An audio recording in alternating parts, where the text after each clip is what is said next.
Hey everyone, I'm Peter Stories here to guide you today. If you use this video to drift off to sleep, please tap like, hit subscribe, and drop a comment telling me where you're watching from and what time it is there. Now settle in, get cozy, and let yourself relax.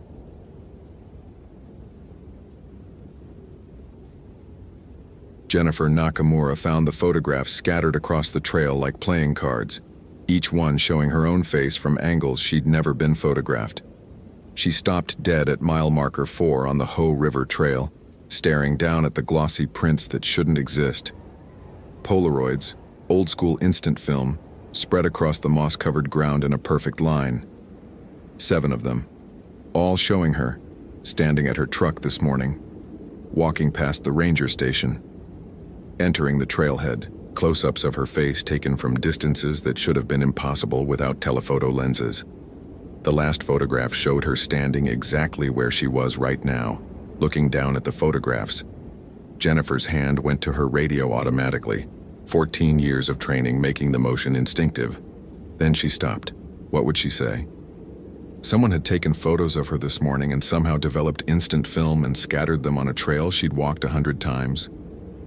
It sounded insane.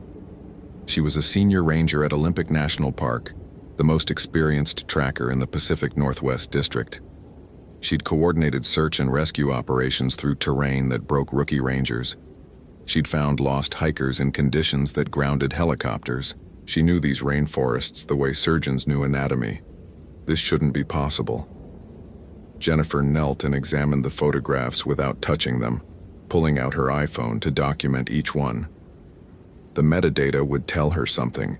Timestamps, location data if the camera had GPS.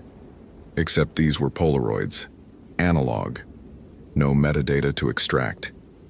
The quality bothered her most. Professional grade, perfect focus and exposure in the dim understory light of the Ho rainforest. You didn't get shots like these without skill and expensive equipment, and you definitely didn't get them without the subject noticing they were being photographed from 20 feet away. She'd been alone all morning. Completely alone. Jennifer stood and scanned the forest around her. The Ho rainforest was a temperate jungle, everything wrapped in moss and ferns, Sitka spruce and western hemlock rising 200 feet overhead. The canopy filtered sunlight into a perpetual green twilight. Visibility extended maybe 40 feet before the vegetation swallowed everything in emerald shadows. Perfect place for someone to hide and watch. "Tyler Dawson!" Her voice carried through the humid air, strong and authoritative. "If you can hear me, this is Ranger Nakamura. Your family filed a missing persons report 3 days ago. I'm here to help you." Silence. Just the constant drip of condensation from the moss, the distant rush of the Ho River, and the complete absence of bird calls that she'd noticed but hadn't consciously registered until now. No birds. In a rainforest. That was wrong. Jennifer collected the photographs carefully, sealing them in an evidence bag from her pack. Tyler Dawson, 23 years old, experienced backpacker, had been hiking the Ho River Trail solo when he'd stopped responding to his girlfriend's texts 4 days ago. His car was still at the visitor center, tent and supplies missing. No indication of where he'd planned to camp. Standard missing person case. Or it had been, until the photographs appeared. She continued up the trail, every sense heightened. The forest pressed in around her, thick and green and alive with moisture. The path was well maintained here, a boardwalk protecting fragile root systems from foot traffic. Her boots made hollow sounds on the wood. At mile 6, she found Tyler's tent. It had been set up in a designated camping area, properly secured and staked, rainfly taut and clean. Nothing about it suggested abandonment or emergency. Jennifer approached slowly, calling out again. No response. The tent was empty. Sleeping bag neatly rolled, personal items organized in stuff sacks. No signs of struggle or hasty departure. She documented everything with her phone, then noticed Tyler's backpack sitting just outside the tent entrance. Inside the pack, wallet with ID and credit cards, phone with dead battery, first aid kit, food supplies for a week, water filter. Everything an experienced hiker would bring. Everything except the hiker himself. Jennifer plugged Tyler's phone into her portable charger and waited for it to boot. While it loaded, she noticed something else. A camera. Nice DSLR, Nikon D750, expensive gear for a 23-year-old. She checked the memory card. 273 photographs. She scrolled through them on the camera's LCD screen, watching Tyler's trip play out in reverse. Shots of the trail, close-ups of moss and ferns, a selfie at the trailhead, driving shots from his car. Then, starting at image 112, the photographs changed. They showed the forest at night, flash frozen in the camera's flash. But in the deep shadows between the trees there were figures. Dark shapes that weren't quite trees, weren't quite human, standing motionless in the background of each shot. Tyler had been photographing them, she realized, documenting them. The timestamps showed he'd taken these over the course of one night from 11 p.m. to 4 a.m. The last photograph, number 273, showed the inside of this tent, taken from outside looking in through the mesh door. The angle was impossible. The camera would have to be floating 5 feet off the ground. And in the tent, just visible in the frame, was Tyler, sleeping. Or what looked like Tyler, because his shadow on the tent wall didn't match his body position. The shadow stood upright while Tyler lay horizontal. Jennifer's hands were steady as she transferred the images to her phone via Bluetooth. Professional, methodical, not thinking about what the photographs meant because analysis would come later, after documentation, after evidence collection, after... Tyler's phone finished booting. 47 unread texts from his girlfriend, 6 missed calls from his parents, and 1 video file recorded 3 days ago at 4:47 a.m. Jennifer played it. The video was dark, lit only by the phone's screen glow reflecting off Tyler's face. He whispered into the camera, "Day 3. They're still out there. I counted 23 last night. They don't move when you're looking at them, but when you blink or turn away, they're closer. Always closer. I tried to leave this morning, but my compass doesn't work anymore. It just spins. All of them spin. Every compass I brought." His voice cracked. "I think they're waiting for something. I think they want me to..." The video cut off. Jennifer replayed it twice more, then checked the rest of Tyler's phone. No other videos. No photos. Just texts and calls and normal apps. Whatever Tyler had seen, he'd only documented it once. She stood and swept her gaze across the campsite. Full daylight now, almost noon, but the forest still held that perpetual twilight quality. The moss glowed phosphorescent green, water dripped rhythmically, and between the massive tree trunks in the spaces where shadow pooled thick, she saw them. Figures, human-shaped but wrong, too tall, too thin, standing perfectly still in the deep shade where no person should be standing. Jennifer counted without moving her head, using only her peripheral vision. 8. No, 11. More appearing as her eyes adjusted to the shadows. They didn't move. They just stood there, watching. She pulled out her own camera, a Fujifilm X-T4 she'd bought specifically for documenting wildlife, and took a photograph. The flash fired bright in the dim forest. She checked the LCD screen. Empty forest. The figures weren't there. Jennifer looked up, still there, watching. She took another photograph, flash off this time, checked the screen, empty forest. One more try, video mode, panning slowly across the area where the figures stood. She played back the video. Normal rainforest, moss, trees, ferns, no figures. But when she lowered the camera, they were still there. Closer now. Definitely closer. One of them was maybe 30 feet away, standing beside a Sitka spruce, its form blending into the shadow so perfectly she couldn't tell where shadow ended and entity began. Jennifer's radio crackled. "Ranger Nakamura, checking status. You've been out of contact for 4 hours. Please respond. Over." She keyed the radio, eyes never leaving the figures. "Nakamura here. Located subject Dawson's campsite at mile 6, Ho River Trail. Subject not present. Evidence suggests unusual circumstances. Continuing investigation. Over." Copy that. Be advised, we've had 2 more missing person reports in the last hour. Both hikers on Ho River Trail. Both went incommunicado within the last 24 hours. Requesting you return to station for briefing. Over. 2 more. Jennifer felt something cold settle in her stomach. Negative. I'm close to subject Dawson's last known position. Need to continue while daylight holds. We'll check in at 1600 hours. Over. Long pause. Then, understood. Be careful out there, Jen. Something feels wrong about this one. Over and out. The radio went silent. Jennifer looked back at the shadow figures. They hadn't moved, but there were more of them now. At least 20, 30. Hard to count because they seemed to multiply in her peripheral vision, appearing in spaces that had been empty a moment before. She made a decision based on 14 years of experience and a gut instinct that had never failed her. Tyler was still alive. He'd left his supplies because he'd been chased, and he'd gone deeper into the forest where the shadows were thicker. Jennifer shouldered her pack and left the tent behind, heading up the trail toward Blue Glacier.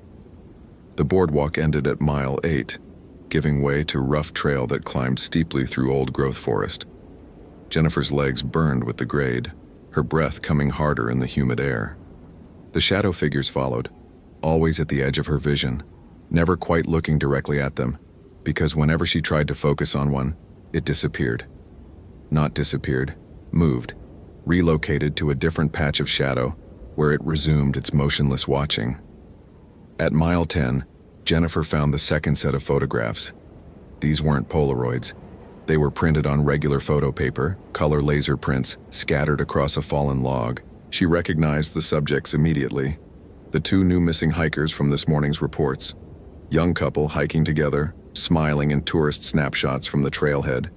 And beneath those photos, older prints, newspaper clippings, missing person posters, Park Service reports. Jennifer's hands shook as she sorted through them. 12 more people. All missing from Olympic National Park over the last 8 years. All from trails in the Ho rainforest. She'd known about some of these cases. Hell, she'd worked 3 of them personally. But she'd never connected them, never seen the pattern because missing persons in wilderness areas were statistically normal. People got lost. They fell. They succumbed to exposure.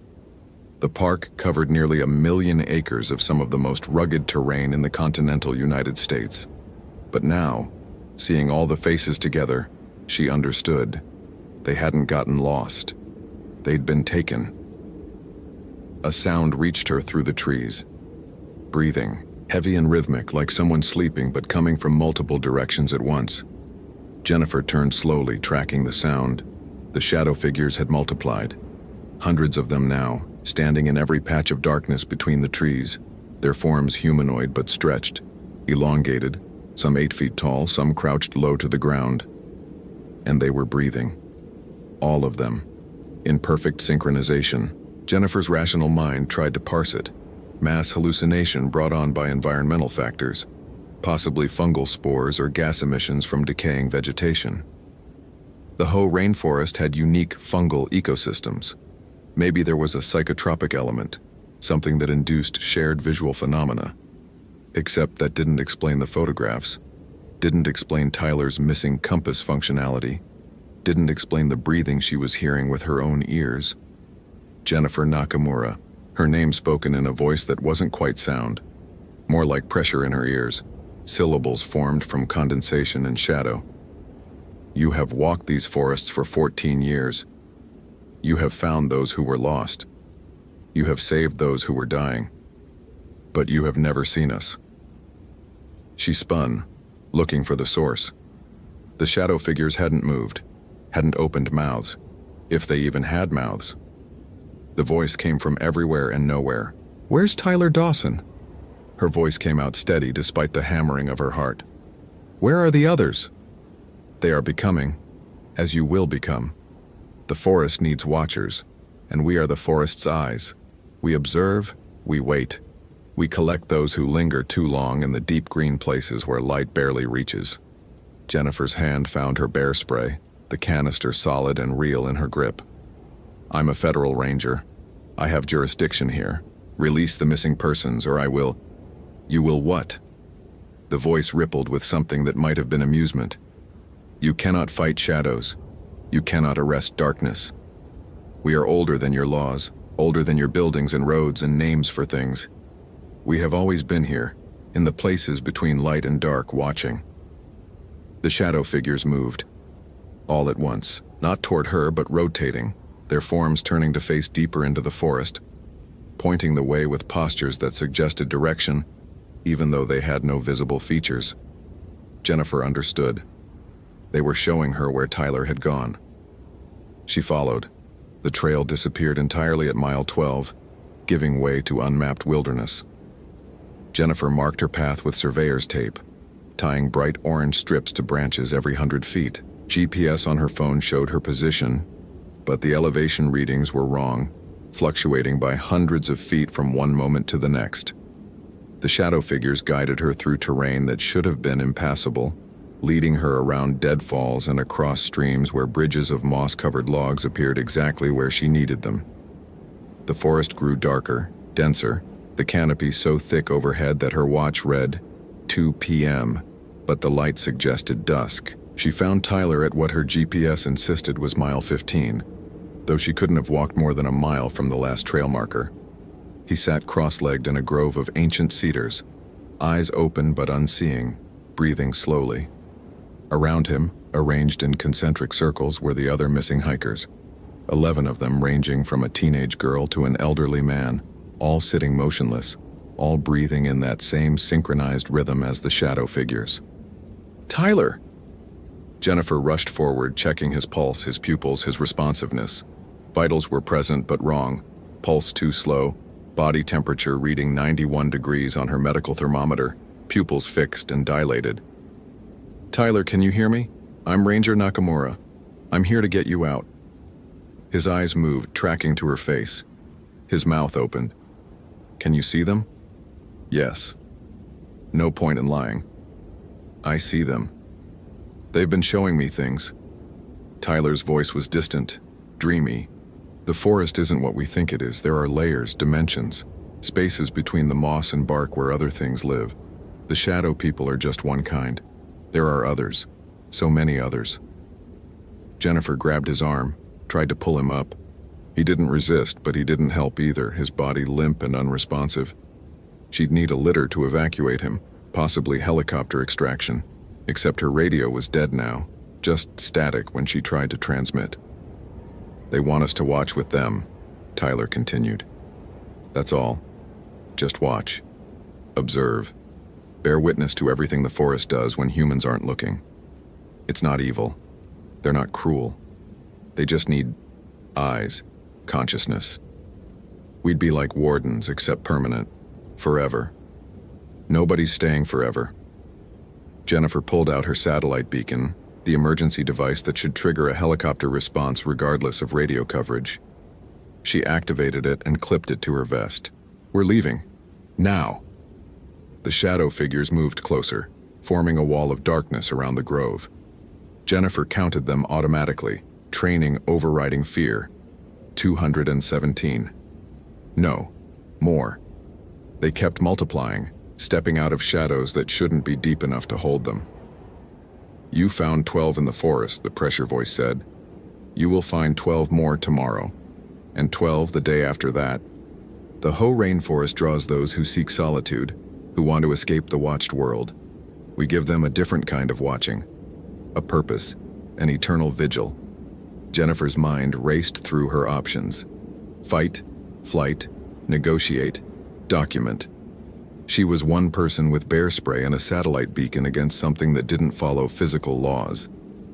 But she was also Jennifer Nakamura, and she hadn't failed an extraction in 14 years. Let me take one person out, she said. Tyler.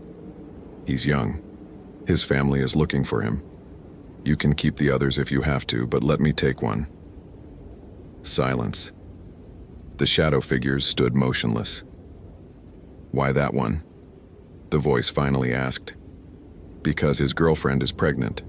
He doesn't know yet. She was going to tell him when he got back. Jennifer was lying, making it up, but putting everything she had into the performance. You want watchers who choose to watch. That requires informed consent. He hasn't been informed. None of them have. More silence. Then, you are clever, Jennifer Nakamura. This is why you have survived 14 years in the forest. But cleverness has limits. The shadow figures parted, creating a path back the way she'd come. Tyler stood up, moving with mechanical precision following the designated route. Take him, the voice said. But you must return. You have seen us now, truly seen us. That creates obligation. In 3 days you will come back to this grove. You will sit with the others. You will join the watching. This is the price of rescue. Jennifer didn't answer. She grabbed Tyler's arm and pulled him toward the path, moving fast, marking her way with more surveyor's tape. The shadow figures watched, but didn't follow. She half carried, half dragged Tyler through the forest, retracing her marked route, forcing her legs to move even when exhaustion threatened to drop her. Tyler followed mechanically, no longer speaking, just breathing that slow, synchronized rhythm. The trail appeared at mile 12, then mile 10, then the boardwalk at mile 8. Jennifer's satellite beacon had been transmitting for hours. Help should be coming, should have arrived already, helicopters and emergency teams flooding the forest. But the forest was empty except for shadows. At mile 6, Tyler's tent was gone. At mile 4, the photographs she'd documented were missing.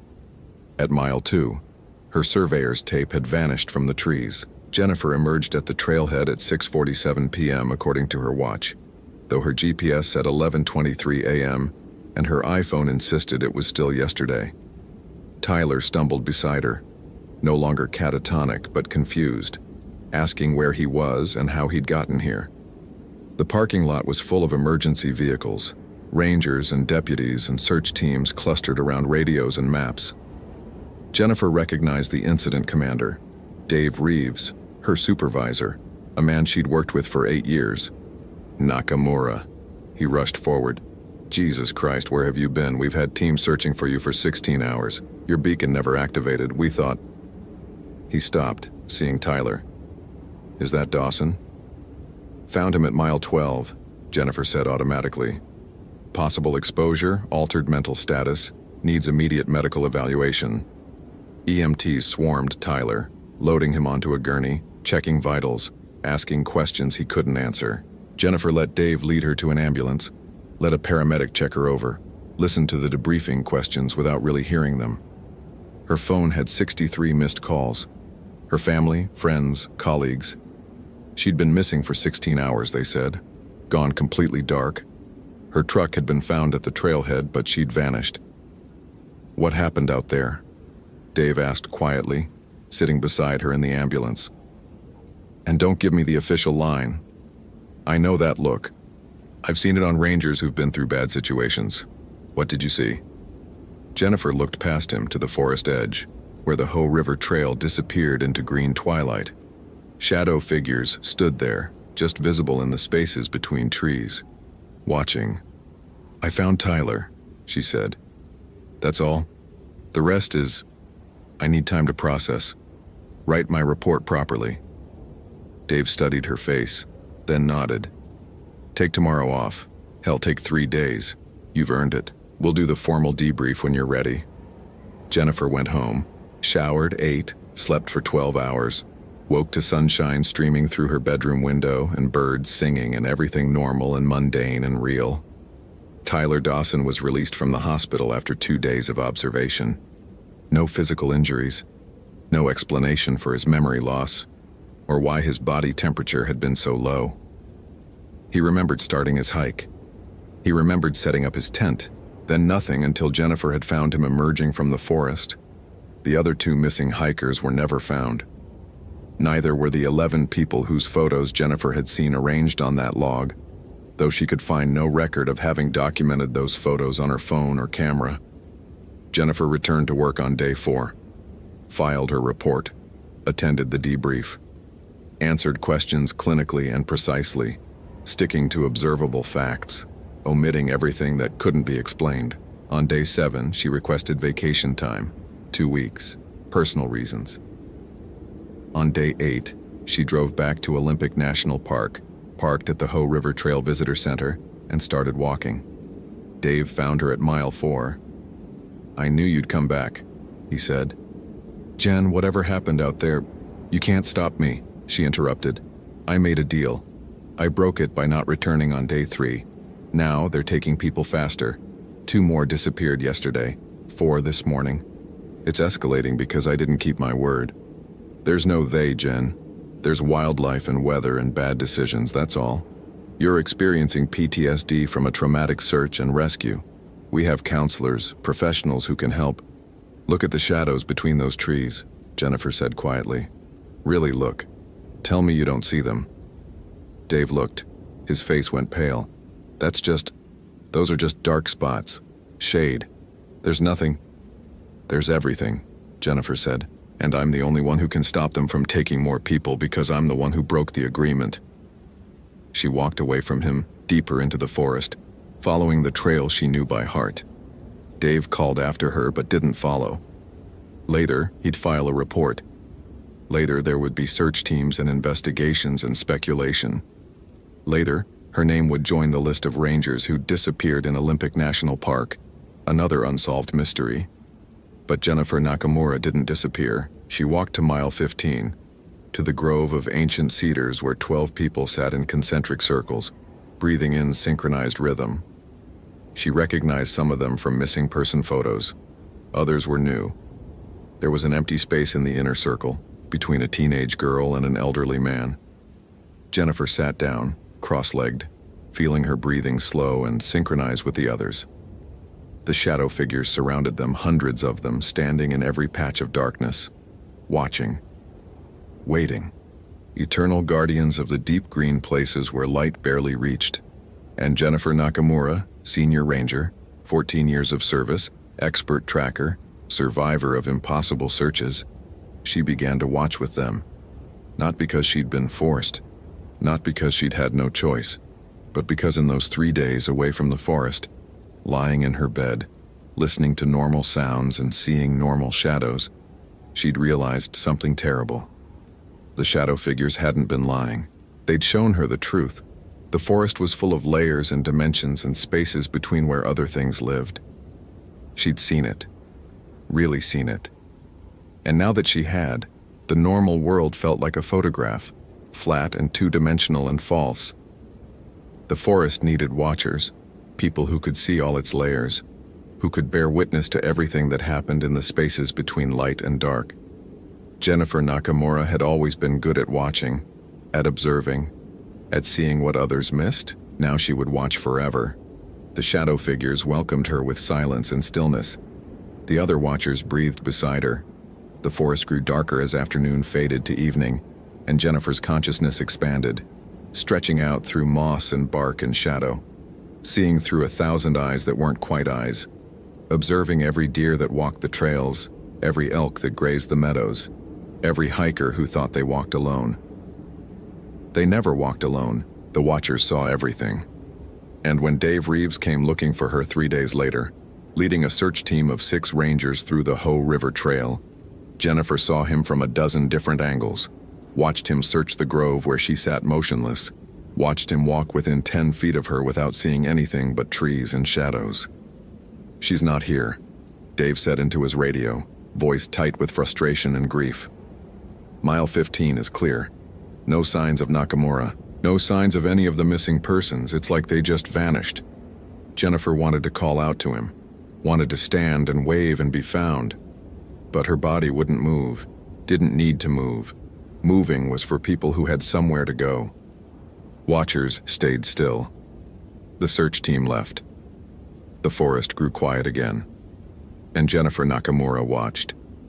She watched the seasons change, watched snow fall and melt, watched ferns uncurl in spring and moss glow electric green after rain. She watched hikers come and go, some finding their way safely, others lingering too long in the deep shadows where the shadow figures waited.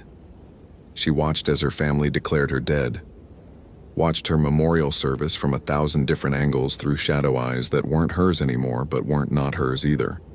Watched Dave Reeves retire early, haunted by the rangers he couldn't find, watched Tyler Dawson return to the forest again and again, drawn by something he couldn't name, searching for answers he'd never find. Jennifer Nakamura watched it all. And in the deepest, quietest part of what had been her consciousness, she understood the truth the shadow figures had never spoken aloud. They hadn't recruited her. She'd been one of them all along. Those 14 years of finding lost hikers, of seeing tracks others missed, of navigating darkness that should have been impassable.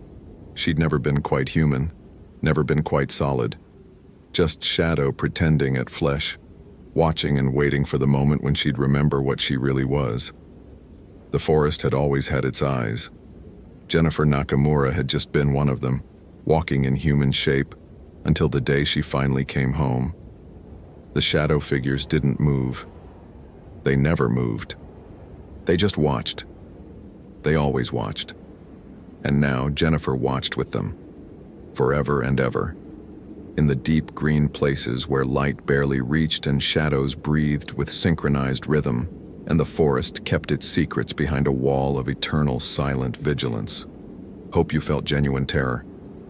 If you appreciate authentic horror rooted in real folklore, consider following for more stories.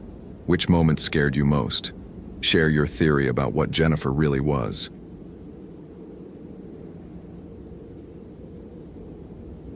The deer had been opened from the inside. David Ramirez had field-dressed hundreds of animals in his 20 years with the Forest Service, knew every method poachers used to butcher game in the backcountry. This wasn't any of them.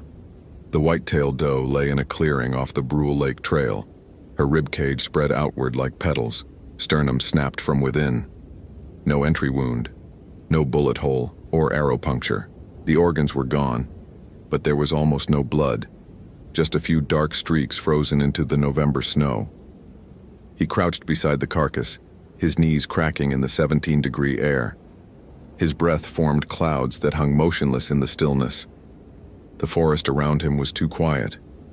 No chickadees, no nuthatches, not even the distant drumming of a piloted woodpecker.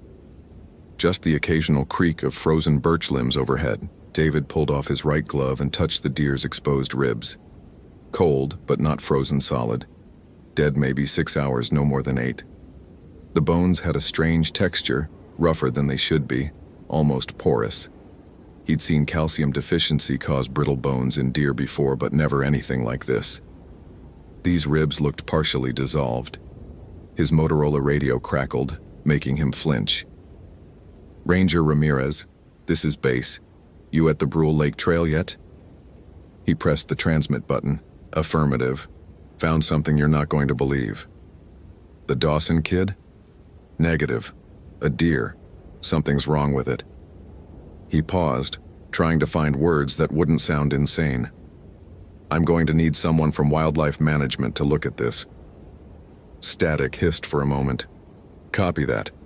But David, focus on finding Tyler Dawson. Family's going crazy down here. 22 years old, experienced hiker, been missing since yesterday morning. You're our closest asset." David stood, his knees protesting. Understood. Continuing search pattern. He'd been a ranger long enough to know the statistics.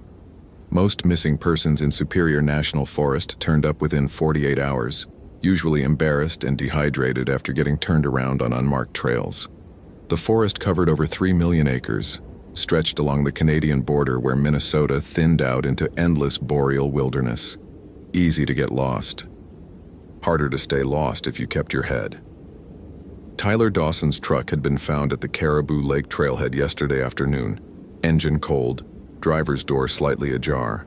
His father had driven up from Duluth to check on him after Tyler missed a scheduled phone call. The younger Dawson had come up for a solo hiking trip, planning to camp near Eagle Mountain, the highest point in Minnesota at 2,301 feet. His gear was gone from the truck. Tent, sleeping bag, backpack, all missing. David checked his Garmin GPS. The coordinates for Tyler's vehicle were 3 miles southwest. The deer was between the trailhead and Eagle Mountain, right along the logical route Tyler would have taken. He pulled out his camera, a Canon PowerShot that the district supervisor had finally authorized last year, and documented the carcass from multiple angles. The photos would look wrong, he knew. The spreading rib cage, the missing organs, the almost total absence of blood. It would all seem impossible in the flat dimensionality of a digital image. He hiked on, following the Brule Lake Trail as it wound through dense stands of white spruce and jack pine. The snow was 6 inches deep here, deeper where it had drifted against fallen logs. He watched for tracks, any sign of human passage. Found nothing but deer prints and the delicate tracery of snowshoe hair. After 40 minutes, he reached the junction where the trail split, left toward Brule Lake, right climbing toward Eagle Mountain. David stopped, scanning the snow. There, a single boot print, partially filled in but still visible. Men's size 10 or 11, Vibram sole pattern heading right. He photographed it, then followed. The climb steepened. His thighs burned as he pushed upward through the snow, his breath coming harder in the thin, cold air. Superior National Forest wasn't dramatic terrain. No mountains like the Rockies, no towering cliffs.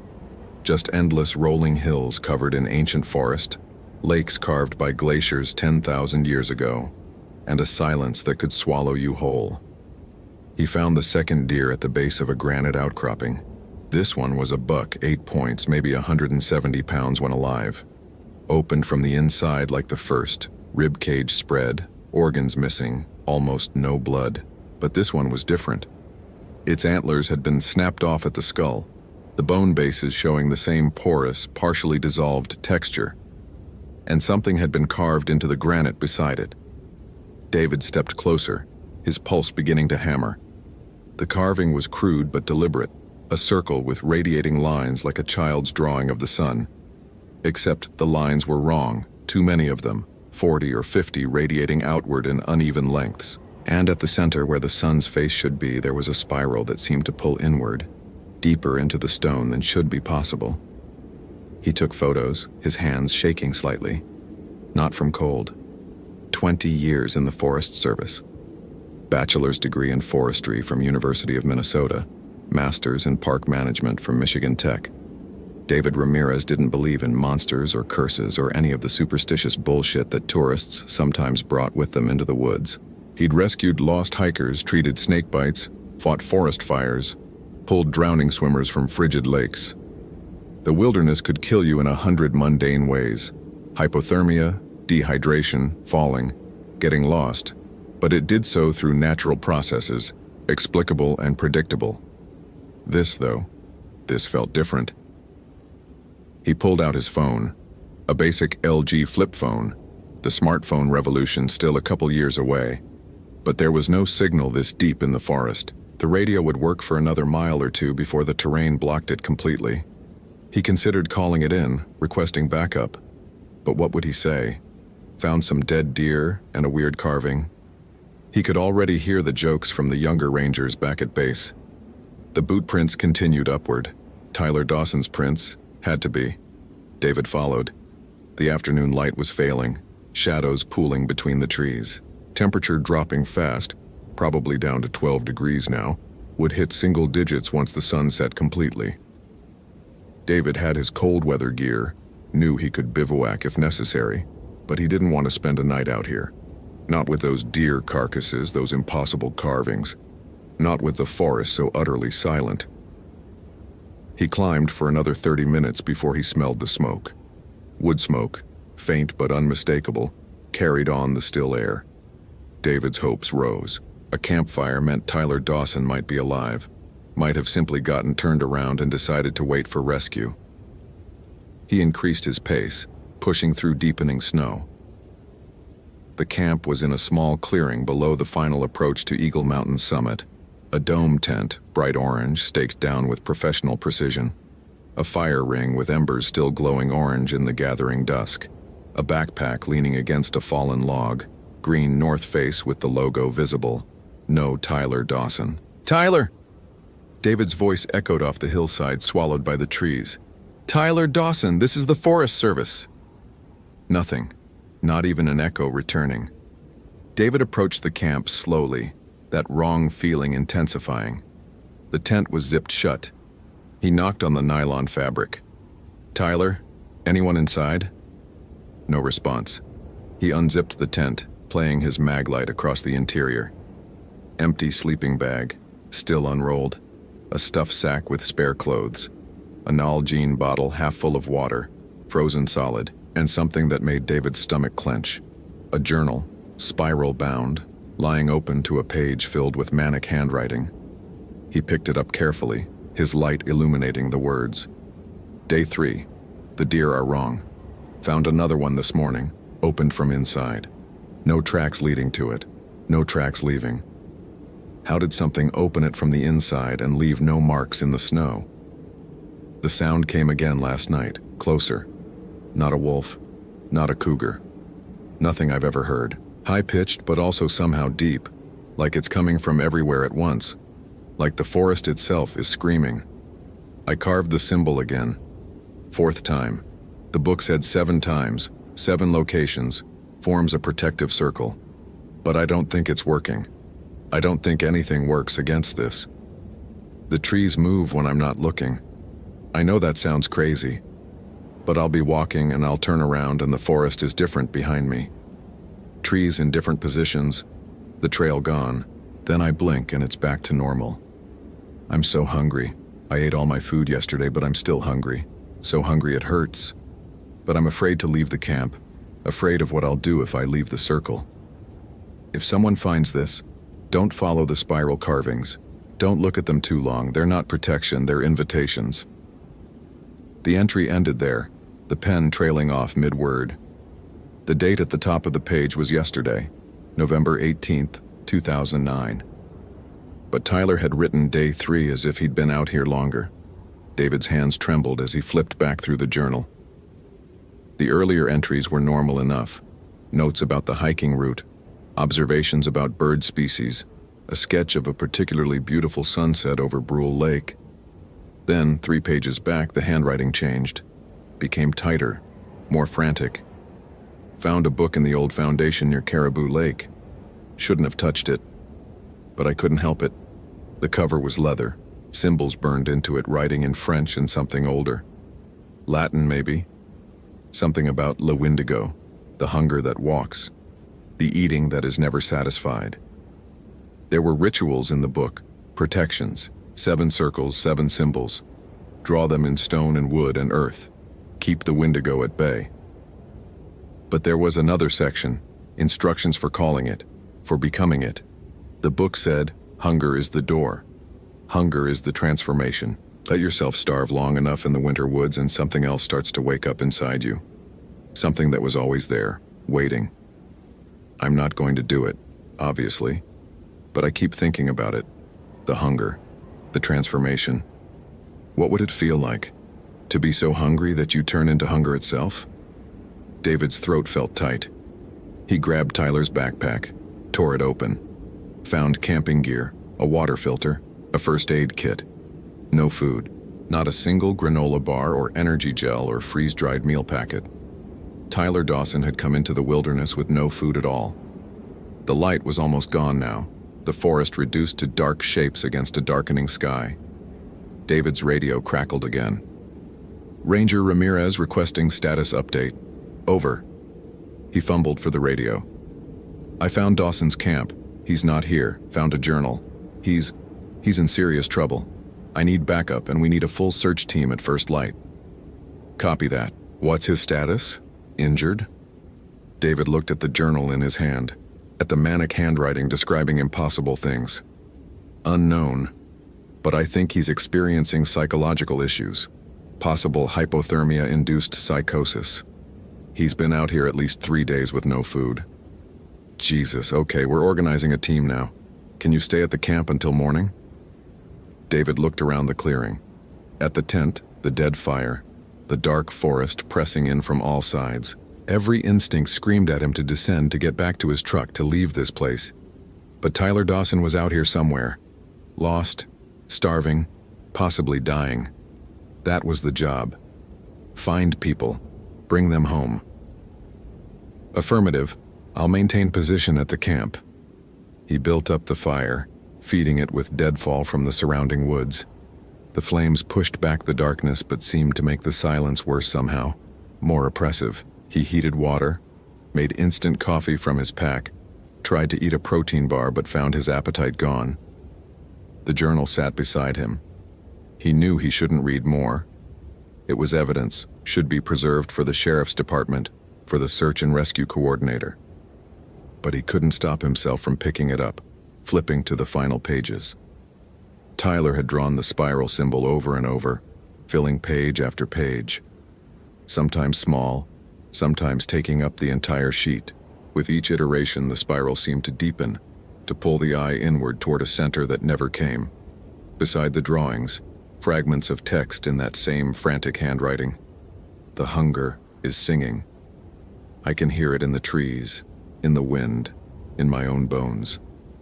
7 circles, but I've only made 4, not enough time. It's coming. So hungry I can taste blood in my mouth, but I haven't eaten anything. Haven't eaten in days. But I'm not weak. I'm stronger. Faster. My teeth hurt. Is that normal? The Ojibwe were right. The Cree were right. The Wendigo is real. Not a metaphor for cannibalism or greed. Real. I've seen its tracks. 3-toed, each toe as long as my forearm. They appear in the snow where nothing has walked. I'm leaving the camp, have to find food, have to eat, but not people, animals. I can catch the deer. I know I can smell them, taste them on the wind. The transformation isn't what I thought. It's not becoming a monster. It's becoming hunger itself, becoming the absence of everything except need. The final page had only 3 words, written large enough to cover the entire sheet. It's inside me. David closed the journal, his heart hammering. The fire crackled and popped. In the forest beyond its light, something moved. He heard it clearly, the crunch of snow under weight, the snap of a branch. He grabbed his mag light, played it across the trees. Nothing, just darkness and snow and the vertical lines of birch trunks. Tyler? His voice sounded small, swallowed by the immensity of the forest. Tyler Dawson? The sound came again, closer now. Not footsteps exactly. More like something dragging itself through the snow. And with it a smell, rotting meat mixed with something chemical, sharp and wrong. The same smell that had been on those deer carcasses. David stood, his hand moving to the bear spray on his belt. 20 years in the forest, he'd only had to use it twice, both times on actual bears. But his fingers closed around the canister anyway. I'm a forest ranger. If you're in trouble, I can help you. A sound came from the darkness, high-pitched but somehow also deep, like Tyler's journal had described. Not an animal sound, not human either. Something that made David's hindbrain scream with ancestral terror, the fear of being prey, of being hunted by something that shouldn't exist. The sound cut off abruptly. The silence that followed was worse. David fed more wood into the fire, building it higher. The flames leaped up, throwing wild shadows across the clearing. His radio was clipped to his shoulder. He grabbed it, pressed transmit. Base, this is Ramirez. I have... He paused, trying to find words that wouldn't make him sound insane. I have a possible wildlife encounter at the Dawson camp, unknown species, requesting immediate backup. Static. Then, copy that, Ramirez. Can you identify the animal? Negative. It's nothing I've seen before. A longer pause. Ranger Ramirez, are you saying you need a wildlife rescue team for an unknown animal encounter? David stared into the darkness beyond his fire. Saw nothing. Heard nothing. But he could feel it out there watching. Waiting. Yes. That's going to take hours to organize, maybe until morning. Can you maintain your position safely? Could he? David looked at his fire, at Tyler's tent, at the journal with its manic warnings. The smart thing would be to descend, to get back to his truck, to call in a full team for first light. But Tyler Dawson was out here, and whatever had made those sounds, whatever had opened those deer from the inside, might find the kid before rescue arrived. Affirmative. I'll hold position. Copy. Backup team mobilizing now. ETA approximately 6 hours. Stay on the radio. 6 hours. David checked his watch. 6:47 p.m. That meant backup wouldn't arrive until after midnight. He had enough wood to keep the fire going, enough cold weather gear to survive. He'd done winter bivouacs before. This was no different. Except it was. Everything about this was different. The hours crawled past. David kept the fire high, burning through his supply of gathered deadfall faster than he should. He couldn't help it. The darkness beyond the firelight felt alive, watching. Several times he heard sounds, that dragging movement through snow, branches snapping, once a sound that might have been breathing but was too loud, too ragged. At 9:23 p.m. he found the first carving. He'd gotten up to gather more firewood, staying within the circle of firelight, when his beam caught the symbol carved into a birch tree at the clearing's edge. The same spiral design from the granite outcropping, cut deep into the pale bark. The wood around it looked diseased, darkened and partially rotted despite the freezing temperature. David circled the camp, his maglite beam searching. Found 6 more symbols. Tyler had carved them into trees, forming a rough circle around the tent, each one showing that same strange decay. 7 locations, Tyler had written, 7 circles for protection. But there were only 7 carvings. Tyler had completed his circle, which meant whatever was out there, it could cross his protective symbols. They didn't work. Or worse, they'd worked exactly as intended, just not the way Tyler thought. They're not protection. They're invitations. At 11:08 p.m., the sounds stopped completely. The sudden silence was more terrifying than the noises had been. David stood by his fire, turning slowly, trying to watch all directions at once. His breath came in short gasps that hung in the air like small ghosts. Temperature had dropped to maybe 5 degrees. His exposed skin burned with the cold. Then he heard it. A voice. "Help me." David spun toward the sound. It came from beyond the firelight, deeper in the forest upslope. A man's voice, weak, shaking. "Please, I'm hurt. Can't move." "Tyler?" David called back. "Tyler Dawson?" "Yes." "Please, fell, broke my leg. So cold." Every nerve in David's body screamed danger. This was wrong. The voice sounded strange, flat, like someone reading words phonetically without understanding them. But it could be hypothermia. Shock. Tyler might be dying out there.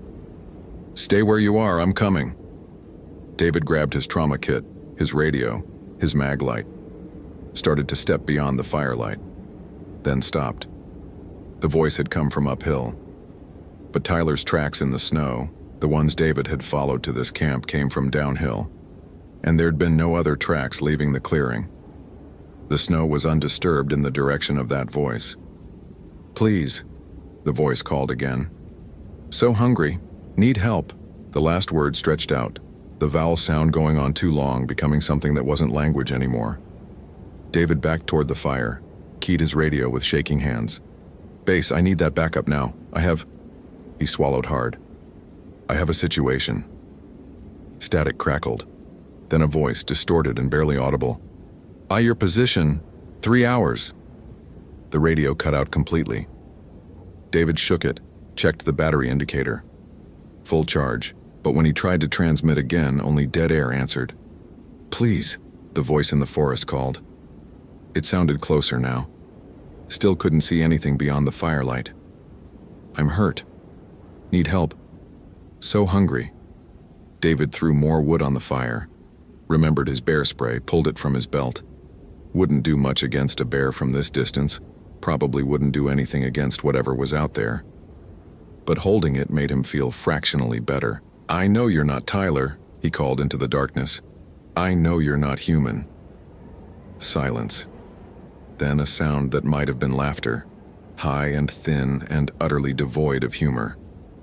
The fire flickered, dimmed. David's blood went cold. There was no wind, nothing that should make the flames gutter like that. But they were dying, the light shrinking, darkness pressing closer. He threw on more wood. The fire roared back to life. And in that moment of brightness, he saw it. At the edge of the clearing, just where firelight met darkness, stood a figure. Tall, impossibly tall, maybe 8 feet. Emaciated, ribs visible through ash-gray skin, arms too long, hanging past its knees, ending in hands with fingers like knives. Its legs bent backward at the knee, bird-like. And its face. David's mind refused to process what he saw. The face was human and not human, stretched too long, jaw distended, mouth full of teeth that looked like broken glass. Its eyes were huge and perfectly black, no whites, no iris, just endless dark that seemed to swallow light. But worst of all was the hunger in those eyes. Not just hunger, starvation taken to a metaphysical extreme. Need so profound it had become a force of nature. Once so complete it had eaten everything else and now existed as pure absence, a void shaped like a living thing.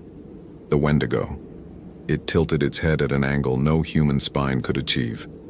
Opened its mouth, and Tyler Dawson's voice came out. "I'm so hungry, David, so hungry I can't think. Can't remember being anything but hungry. Help me, please." David's hands shook so badly he nearly dropped his mag light. "You're not Tyler." "I was Tyler." The thing stepped closer, moving with an awful jerking grace like a puppet guided by an amateur. 3 days ago, or was it longer? Hard to remember. The hunger ate my memories first, ate everything, until there was only the hunger and this body that isn't mine anymore but is the only body I'll ever have again. Another step. David could see it better now in the firelight. Its skin wasn't gray. It was covered in frost, ice crystals growing from the flesh itself. When it moved, those crystals cracked and reformed. Its breath didn't steam in the cold air, because it wasn't breathing. The chest didn't rise and fall. This thing didn't need air. The book was right, it said, still using Tyler's voice but the inflection all wrong, the pauses in the wrong places. Hunger is the door. I starved myself, followed the instructions, carved the symbols, and it came. The hunger, the transformation, the thing that's always been in the winter woods waiting for someone stupid enough to invite it in. David's fingers tightened on the bear spray canister. "What do you want?" "To feed." The Wendigo's mouth spread wider, impossibly wide, the jaw dislocating with a wet crack. "To satisfy the hunger. But it can't be satisfied. I ate 2 deer, swallowed them whole, felt them inside me, still alive, screaming. But it wasn't enough. It's never enough. The hunger just grows. Grows and grows and grows until there's nothing left in the world but things to eat and the eating that never ends." It took another step. The fire dimmed again. David realized with horror that the thing's presence itself was draining the flames, sucking away the heat and light like it sucked away everything else. "Your backup isn't coming," the Wendigo said. "I ate the radio signals, drank them down like water. So hungry I can taste the electromagnetic spectrum now. Can taste your fear. Smells like copper and smoke." David raised the bear spray, aimed at the thing's face. "Stay back." "That won't work." Tyler's mouth formed words around those glass teeth. "I'm already dead. Tyler Dawson died 3 days ago when the hunger finished eating his soul. I'm what's left. The negative space. The hole in the shape of a human being." It moved fast. One moment it was 15 feet away, the next it was crossing the clearing in 3 massive strides, those backward bending legs propelling it with horrible speed. David squeezed the trigger on the bear spray. Orange chemical fog exploded outward, engulfing the creature. The Wendigo walked through it without slowing. The spray meant nothing to something that didn't need to breathe, didn't have eyes that could sting. David stumbled backward, tripped over a log, fell hard into the snow. The thing loomed over him. Up close it was even worse. He could see the remnants of Tyler's hiking clothes hanging in frozen tatters from its elongated body, could see where human flesh had split and reformed into something else. The face retained fragments of humanity, enough to recognize Tyler Dawson in the bones. But everything soft had been consumed, replaced by this mask of eternal starvation. "I don't want to eat you," it said. And for just a second, something human flickered in those black eyes. "I don't want to eat anything, but I can't stop. The hunger won't let me stop. It's all I am now, all I'll ever be." A hand, Tyler's hand, but with fingers stretched into talons, reached for David's face. He rolled desperately away, came up running. Behind him he heard that awful dragging sound as the Wendigo pursued, moving through the snow with impossible ease despite its unnatural gait. David ran blindly through the forest, his maglite beam bouncing crazily off tree trunks. Behind him, that high-pitched, deep sound rang out again. The Wendigo's cry, halfway between a scream and a moan and something that wasn't in any human vocabulary. He burst through undergrowth, slid down an icy slope, caught himself on a birch sapling before he tumbled over a hidden drop. His radio crackled and he grabbed it desperately. "Ramirez! Come in! Ramirez! I'm here!" He gasped into the radio. "It's real! The Wendigo is real. Tyler Dawson is... he's become..." Static consumed his words. The temperature plummeted further. David could see his breath freezing into ice crystals in the maglite beam. Frost formed on his eyebrows, his stubble. His fingers were going numb inside his gloves. The forest had gone silent again. David spun in a circle, his light searching the darkness. Nothing. No movement. No sound. Where was it? Then he looked up. The Wendigo clung to the trunk of a massive white pine, 20 feet above the ground. Its black eyes fixed on him. It had climbed with spider-like ease, those two long fingers dug into bark. As David watched, it released its grip and fell. He threw himself sideways. The creature hit the ground where he'd been standing, the impact sending up a spray of snow. David scrambled away, his hands and knees plunging through the white powder. The maglite fell from his grip, the beam pointing off at an angle, illuminating nothing useful. "I'm sorry," the Wendigo said from behind him, Tyler's voice cracking with something that might have been genuine emotion. I'm sorry, but I'm so hungry." David's hand closed on a branch, thick as his wrist, broken and sharp at one end. He rolled onto his back, swung the branch with everything he had. It connected with the creature's chest, the sharp end punching through frost-covered skin. The Wendigo looked down at the branch protruding from its torso, tilted its head, reached down and pulled the branch out like removing a splinter. No blood flowed from the wound. Just a darkness that seemed deeper than the absence of light. "I told you," it said sadly. "Already dead?" It fell on him. David felt those glass teeth scrape his face, felt impossible cold radiating from the thing's body. He thrashed, screamed, tried to fight, but the Wendigo was too strong. One hand pinned both his wrists above his head, the other traced down his chest, those knife fingers slicing through his jacket like it wasn't there. "Don't worry," the creature whispered. "You won't die. That's the worst part. The hunger will take you and you'll transform like I did, and you'll spend forever starving, forever eating, forever becoming less and less until there's nothing left but the need." David's vision was going dark at the edges. Not from injury, from cold. The Wendigo's presence was sucking the warmth from his body, hypothermia setting in with supernatural speed. His thoughts began to fragment. In the distance, a sound, an engine, voices shouting. The backup team, finally arriving. But they were too far away. Wouldn't reach him in time. The Wendigo heard them too. Its head snapped up, those black eyes going even wider. More, it breathed. More food. More to eat. Never enough. Never, never, never. It released David, bounded away through the forest toward the voices. David tried to shout a warning, but his throat had frozen closed. He lay in the snow, unable to move, watching his breath crystallize in the air above him. He could hear shouting, screaming. Gunshots, the crack of rifles, the deeper boom of a shotgun. More screaming. Then silence. David forced himself to move. Every muscle shrieked in protest. His core temperature had dropped dangerously low. Hypothermia confusion made his thoughts slow, stupid. But he had to move. Had to survive. Had to warn people. He crawled through the snow toward his dropped maglite, grabbed it with numb fingers, pulled himself upright using a tree trunk, started stumbling downhill toward where he thought the trail should be. The forest spun around him. Trees seemed to move when he wasn't looking, just like Tyler had written. The path disappeared and reappeared. Time stopped meaning anything. He might have walked for minutes or hours. When he finally collapsed, he was on the Brule Lake Trail, halfway back to the trailhead. He lay there, too cold and exhausted to move further. Frost formed on his eyelashes. His extremities had gone from numb to absent. He couldn't feel his fingers or toes at all. In the distance, that sound again, the Wendigo's cry, closer than before. It had finished with the backup team. Now it was coming for him. David closed his eyes, waited for the end. Instead, he heard voices, real voices, human, panicked. Hands grabbed him, lifted him. Someone was saying his name over and over.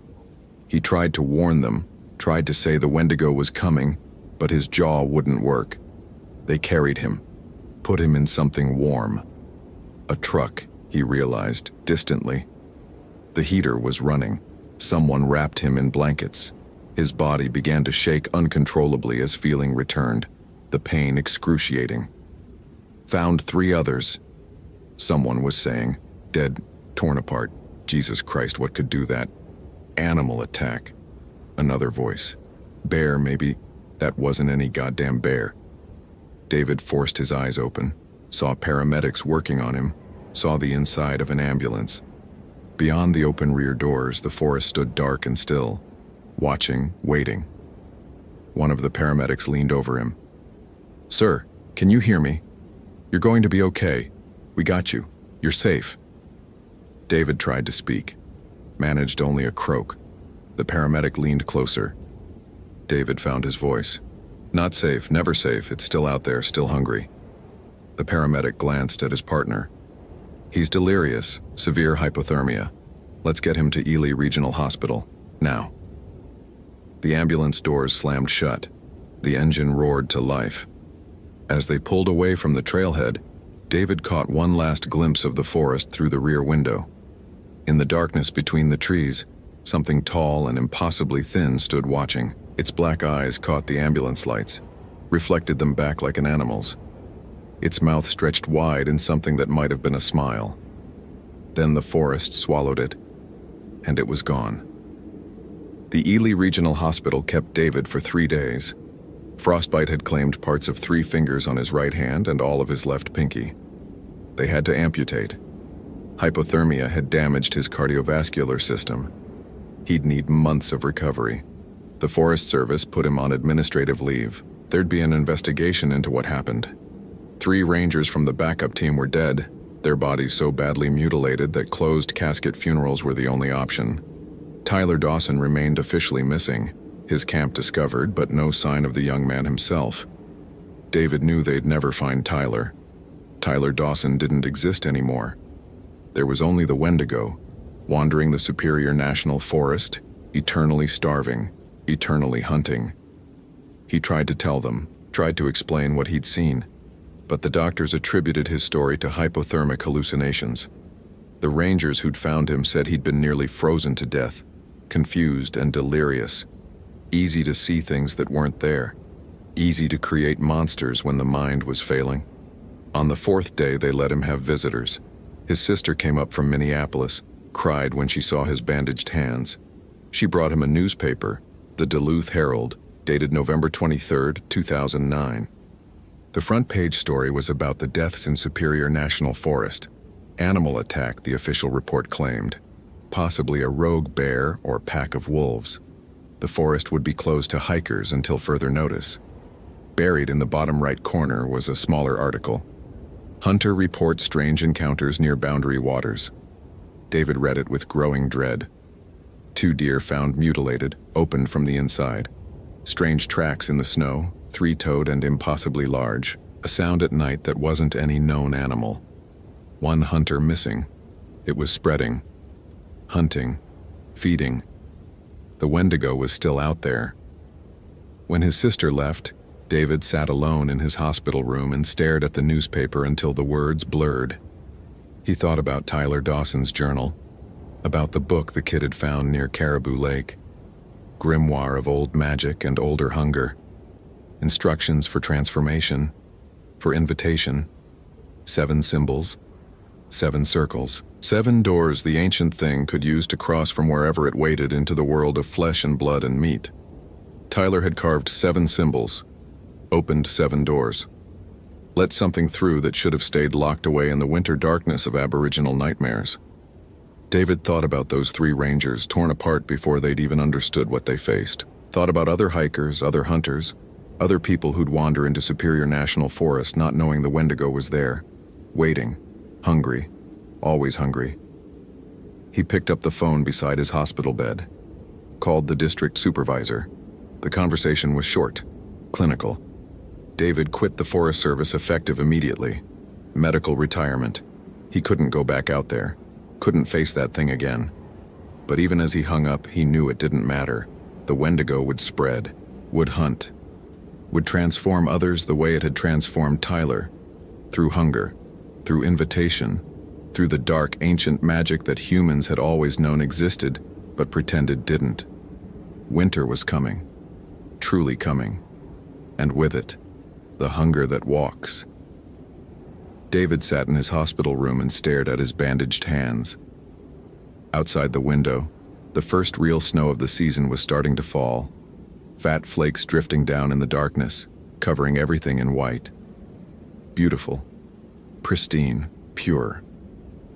Beneath that snow, Superior National Forest waited.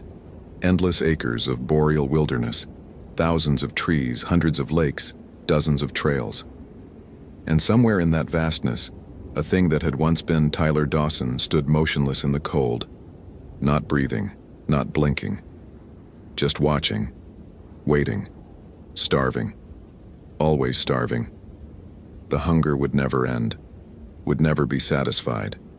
It would hunt until there was nothing left to eat, and then it would hunt the emptiness itself. David knew he should warn people, should tell the truth no matter who believed him, but who would listen? He'd tried to tell the authorities. They'd dismissed it as hypothermia-induced delusions. He'd told the doctors. They'd suggested psychiatric evaluation. The truth was too horrible, too impossible. Easier to believe in rogue bears and pack-hunting wolves than in the Wendigo. Easier to rationalize the mutilated deer, the missing hikers, the sounds in the darkness. Easier to die ignorant than live with the knowledge of what hunted in the winter woods. David closed his eyes. Behind his lids, he saw those black eyes again. Saw Tyler Dawson's face stretched over something that wasn't human. Heard that voice saying, "I'm so hungry," over and over. The words losing meaning, becoming just sound, becoming hunger itself vocalized. The newspaper lay on his lap, already creasing where his bandaged hands had gripped it too tightly. 2 deer found mutilated. Strange tracks. 1 hunter missing. It was just beginning. Beyond his hospital window, snow continued to fall, covering the roads, the parking lot, the trees at the forest's edge. By morning, everything would be white, clean, new.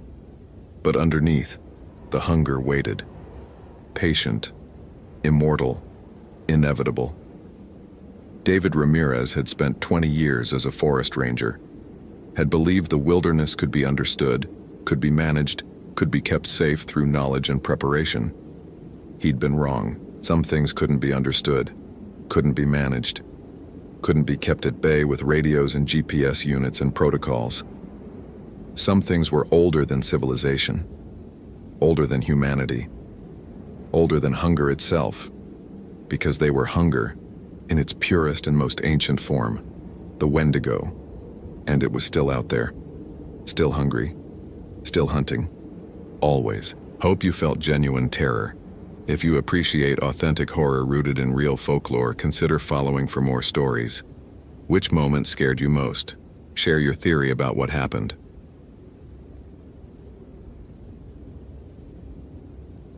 The blood on the trail marker wasn't fresh, but it wasn't old either. Somewhere in that impossible middle ground that made David Ramirez's 23 years of experience feel suddenly worthless. He crouched beside the wooden post, his knees protesting the movement in that way they'd started doing lately, reminding him he wasn't the 30-year-old ranger who'd first walked these mountains. The blood had soaked into the wood grain, dark and viscous, more of it than a simple nosebleed or scraped hand would produce. David pulled out his radio, thumb hovering over the call button, then stopped. Something felt wrong about calling this in. Not wrong in a procedural sense, a potential injury on the Iceberg Lake Trail definitely warranted backup. Wrong in a deeper way, the kind of instinct that had kept him alive through 2 decades of SAR operations in some of the most unforgiving terrain in North America. The trail marker pointed northeast toward the lake, exactly where Tyler Dawson's itinerary said he'd be camping. 26 years old, experienced backpacker from Seattle, solo trip, check-in missed by 36 hours. Standard missing person case. David had worked hundreds of them. Most ended with sheepish hikers who'd lost track of time or gotten turned around. Some ended with bodies. All of them followed patterns David knew by heart. This one already felt different. He stood, scanning the surrounding forest with the methodical precision that had become second nature. Lodgepole pines stretched toward the September sky, their shadows lengthening as afternoon crept toward evening. The wind carried the smell of pine needles and stone, clean and sharp. Normal. Everything looked exactly as it should, except for the silence. David had spent enough time in these mountains to know their rhythms. The birds should be active at this hour, squirrels chattering, the rustle of small creatures in the underbrush. Instead, nothing moved. Even the wind seemed muted, as if the forest itself was holding its breath. He keyed his radio. Ranger Ramirez to base. I'm at mile marker 4 on Iceberg Lake Trail. Found possible blood evidence. Continuing search for Dawson. Over. Static crackled back, then Jennifer's voice, distant and pixelated. Copy that, David. Do you need backup? Over. Negative for now. Trail conditions are good, plenty of daylight left. I'll check in again at 1800. Over. Roger. Be careful up there. Weather Service is predicting temperature drop tonight. Over and out. David clipped the radio back to his belt and adjusted his pack. 62 pounds of gear. Emergency medical supplies, rope flares, survival blanket, water purification tablets, MREs, his Glock 22 in its holster. Everything by the book. Everything he'd carried 1,000 times before. He moved up the trail, his boots finding purchase on the packed earth with automatic precision. The path wound through dense forest, climbing steadily. At this elevation, just over 6,000 feet, the air thinned noticeably, but David's breathing remained steady. He'd been born in these mountains, metaphorically speaking. The glacier backcountry had shaped him, taught him everything that mattered. The next marker showed more blood. Fresh enough to be tacky to the touch, smeared across the wood in a pattern that suggested someone had grabbed it for support. Or been grabbed. David photographed it with his phone, noting the GPS coordinates. 6,247 feet elevation. The lake was still another 2 miles and 1,500 vertical feet ahead. That's when he saw the first track. It was pressed deep into the soft earth beside the trail, where yesterday's rain had left the ground receptive. At first glance, it looked human, roughly the right size and shape. But the proportions were wrong. Too long, too narrow. The toe impressions extended forward in a way that suggested an unnatural gait, and the depth of the print indicated something far heavier than any human hiker. David had tracked bears, mountain lions, wolves. He'd seen deformities, unusual tracks, overlapping prints that created optical illusions. This was none of those things. He took more photographs, placed his hand next to the track for scale. His fingers, thick and scarred from decades of outdoor work, looked small beside it. The track measured 14 inches from heel to toe. Protocol said document everything, maintain objectivity, don't jump to conclusions. David had written those protocols himself, helped train dozens of rangers in evidence collection and rational analysis of wilderness incidents. He'd given lectures on avoiding cognitive bias, on seeing what's actually there rather than what fear or exhaustion might suggest. The track was real, the measurements were exact, and every instinct David had developed over 23 years was screaming at him to turn around. He didn't. Tyler Dawson was still missing. That remained the primary objective, regardless of unusual evidence. David marked the location on his GPS, took additional photographs from multiple angles, then continued up the trail. The temperature dropped noticeably as he climbed higher. What had been a mild September afternoon felt suddenly more like November, the kind of cold that came with storms. But the sky remained clear, crystalline blue between the pine branches. No meteorological reason for the chill that raised bumps along David's forearms.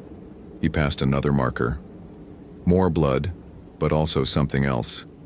Scratches in the wood that looked almost like writing. Not English. Nothing David recognized. Symbols or patterns that might be Native American in origin, though he'd worked with Blackfeet Rangers for years and had never seen anything like this. The marks were deep, carved with something sharp, recent enough that pale wood showed through the weathered exterior. David's radio crackled. "Kez, this is base, do you?" Static swallowed the transmission. He adjusted the frequency, checked the battery. Full charge, signal strength good. Should have clear communication all the way to the lake. "Base, this is Ramirez, you're breaking up. Repeat, over." Nothing but white noise. He tried twice more, then clipped the radio back to his belt. Not unprecedented. The mountains created dead zones, interference patterns. But David had been on this exact trail dozens of times and never had communication issues at this location. The trail steepened, switchbacking through a section of loose scree. David's boot slipped twice, unusual for him. His balance felt off, as if the mountain itself was tilting beneath him. He stopped at a relatively flat section, pulled out his compass for a bearing check. The needle spun lazily, refusing to settle. David tapped the casing, held it level, still spinning. He pulled out his backup compass.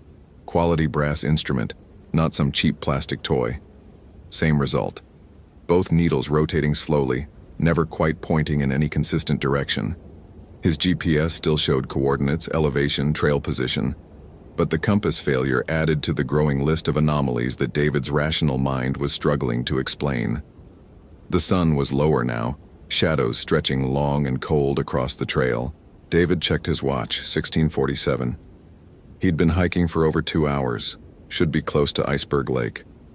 But the forest around him looked wrong, the trees too dense, the undergrowth too thick. This section of trail should be more open, with clear views of the surrounding peaks.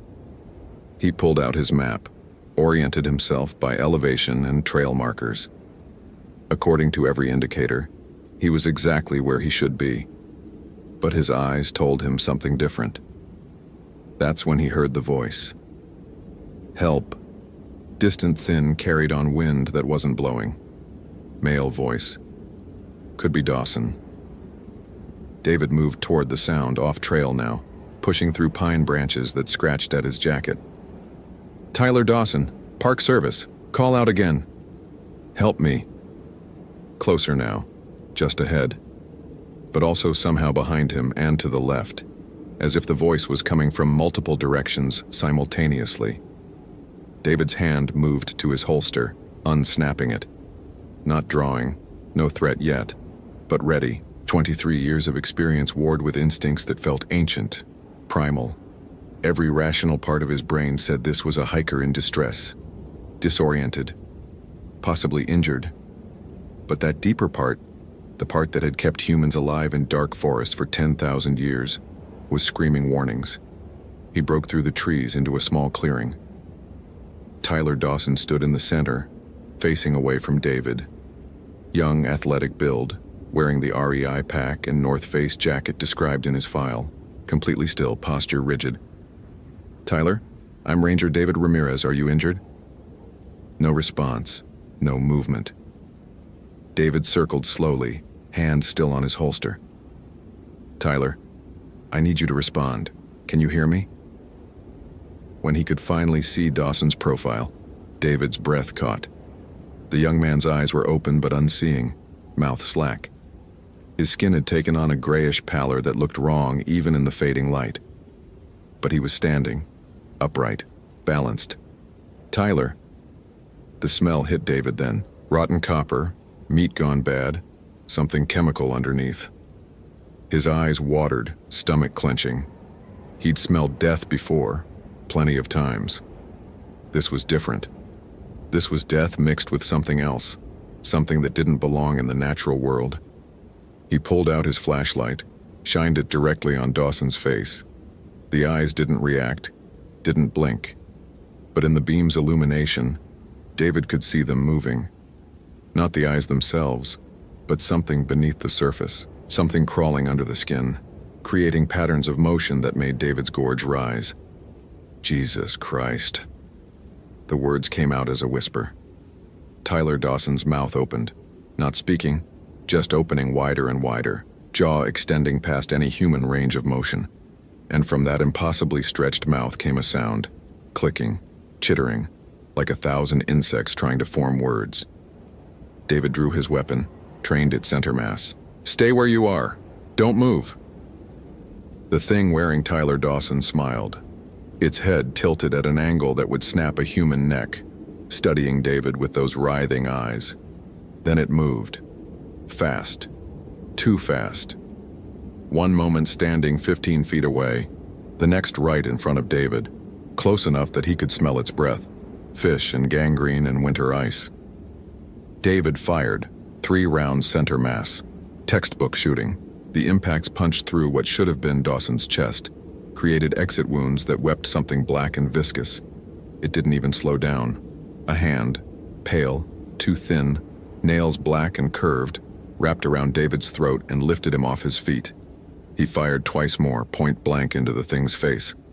The bullets tore through without effect, leaving holes that revealed not bone or brain, but emptiness, a void that seemed to swallow light.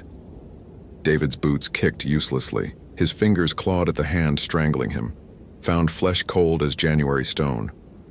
His vision started to gray at the edges, lungs burning. 23 years of training, and he was about to die in these mountains he thought he knew. The creature leaned close, its ruined face inches from his own. When it spoke, the voice was Tyler Dawson's, but layered with others. Dozens of voices speaking in unison, including some David recognized from missing persons cases going back years. "So hungry," it whispered. "Always so hungry. But you taste different. You taste like these mountains. Maybe you'll last longer." It released him. David dropped to his knees, gasping, weapon fallen somewhere in the pine needles. He tried to stand, legs refusing to cooperate. The creature watched him struggle, head tilted in that wrong angle, that terrible smile never faltering. Then it was gone. Not walking away, just gone, as if it had never been there at all. David knelt in the clearing as darkness gathered, his throat bruised and aching, his service weapon somewhere in the undergrowth. Everything he thought he knew about these mountains, about wilderness search and rescue, about the natural world itself, all of it felt like a child's story now, a comfortable fiction that had just been violently torn away. He found his gun after several minutes of searching, hands shaking so badly he could barely hold it. The Glock held 3 rounds. He'd fired 5. The magazine showed 11 remaining. Impossible, but there it was. His radio sparked to life, sudden and clear. "Ramirez, this is base. What's your status? You missed your check-in. Over." David looked at his watch. 19:23. Somehow, 3 hours had passed. He had no memory of that time, no sense of where it had gone. The clearing around him was empty, but pine needles showed disturbance, as if something large had been dragged through them. He keyed the radio, voice rough. "Base, this is Ramirez. I found evidence of Dawson. Situation is complicated. Requesting immediate backup and medical evac. Over." "Copy that. What's your position?" "Over." David checked his GPS. The coordinates made no sense. According to the device, he was 2 miles northwest of Iceberg Lake, in an area he knew to be impassable terrain. But the map didn't lie. Neither did the GPS satellites orbiting overhead. "I'm at..." He rattled off the coordinates, heard the confusion in Jennifer's response. "David, those coordinates put you in the Grinnell Glacier drainage. That's not on your search route. Are you injured?" "Over." "Negative on injuries, but something's wrong up here. Very wrong. I need backup before dark." "Over." Silence for several seconds.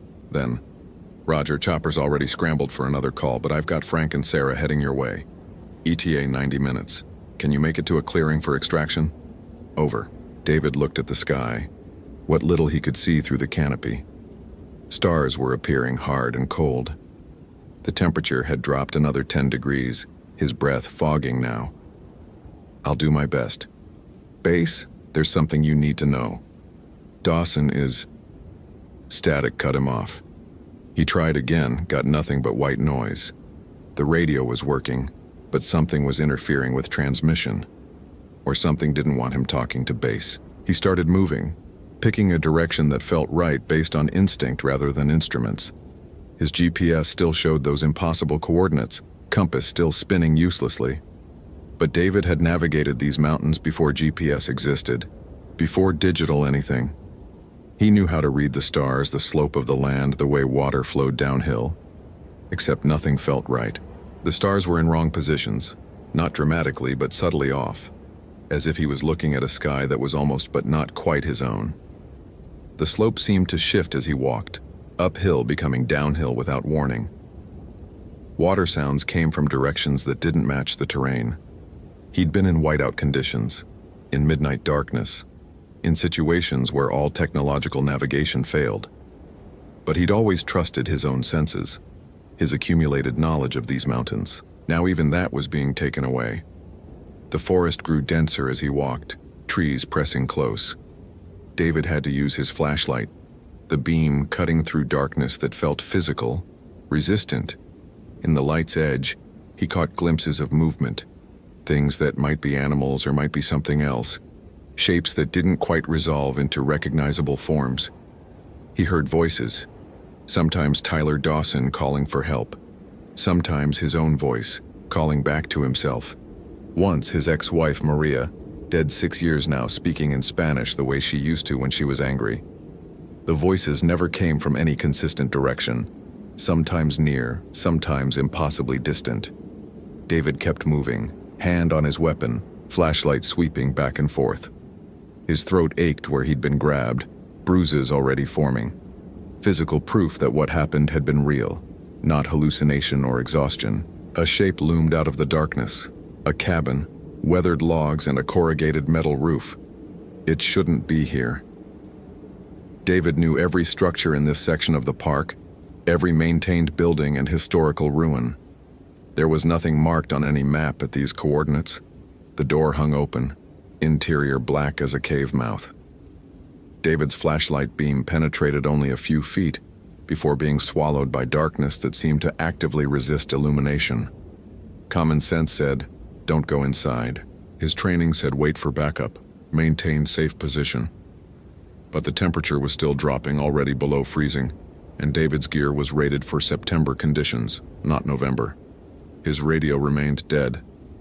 And somewhere in the darkness, that thing that had worn Tyler Dawson's face was still out there. He checked his weapon, 11 rounds, and entered the cabin. The interior smelled of age and something else, something organic and wrong. David's flashlight revealed a single room, maybe 20 by 20 feet.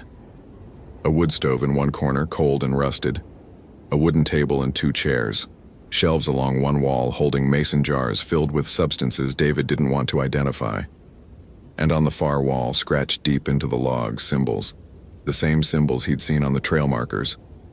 David moved closer, running his flashlight over the carvings.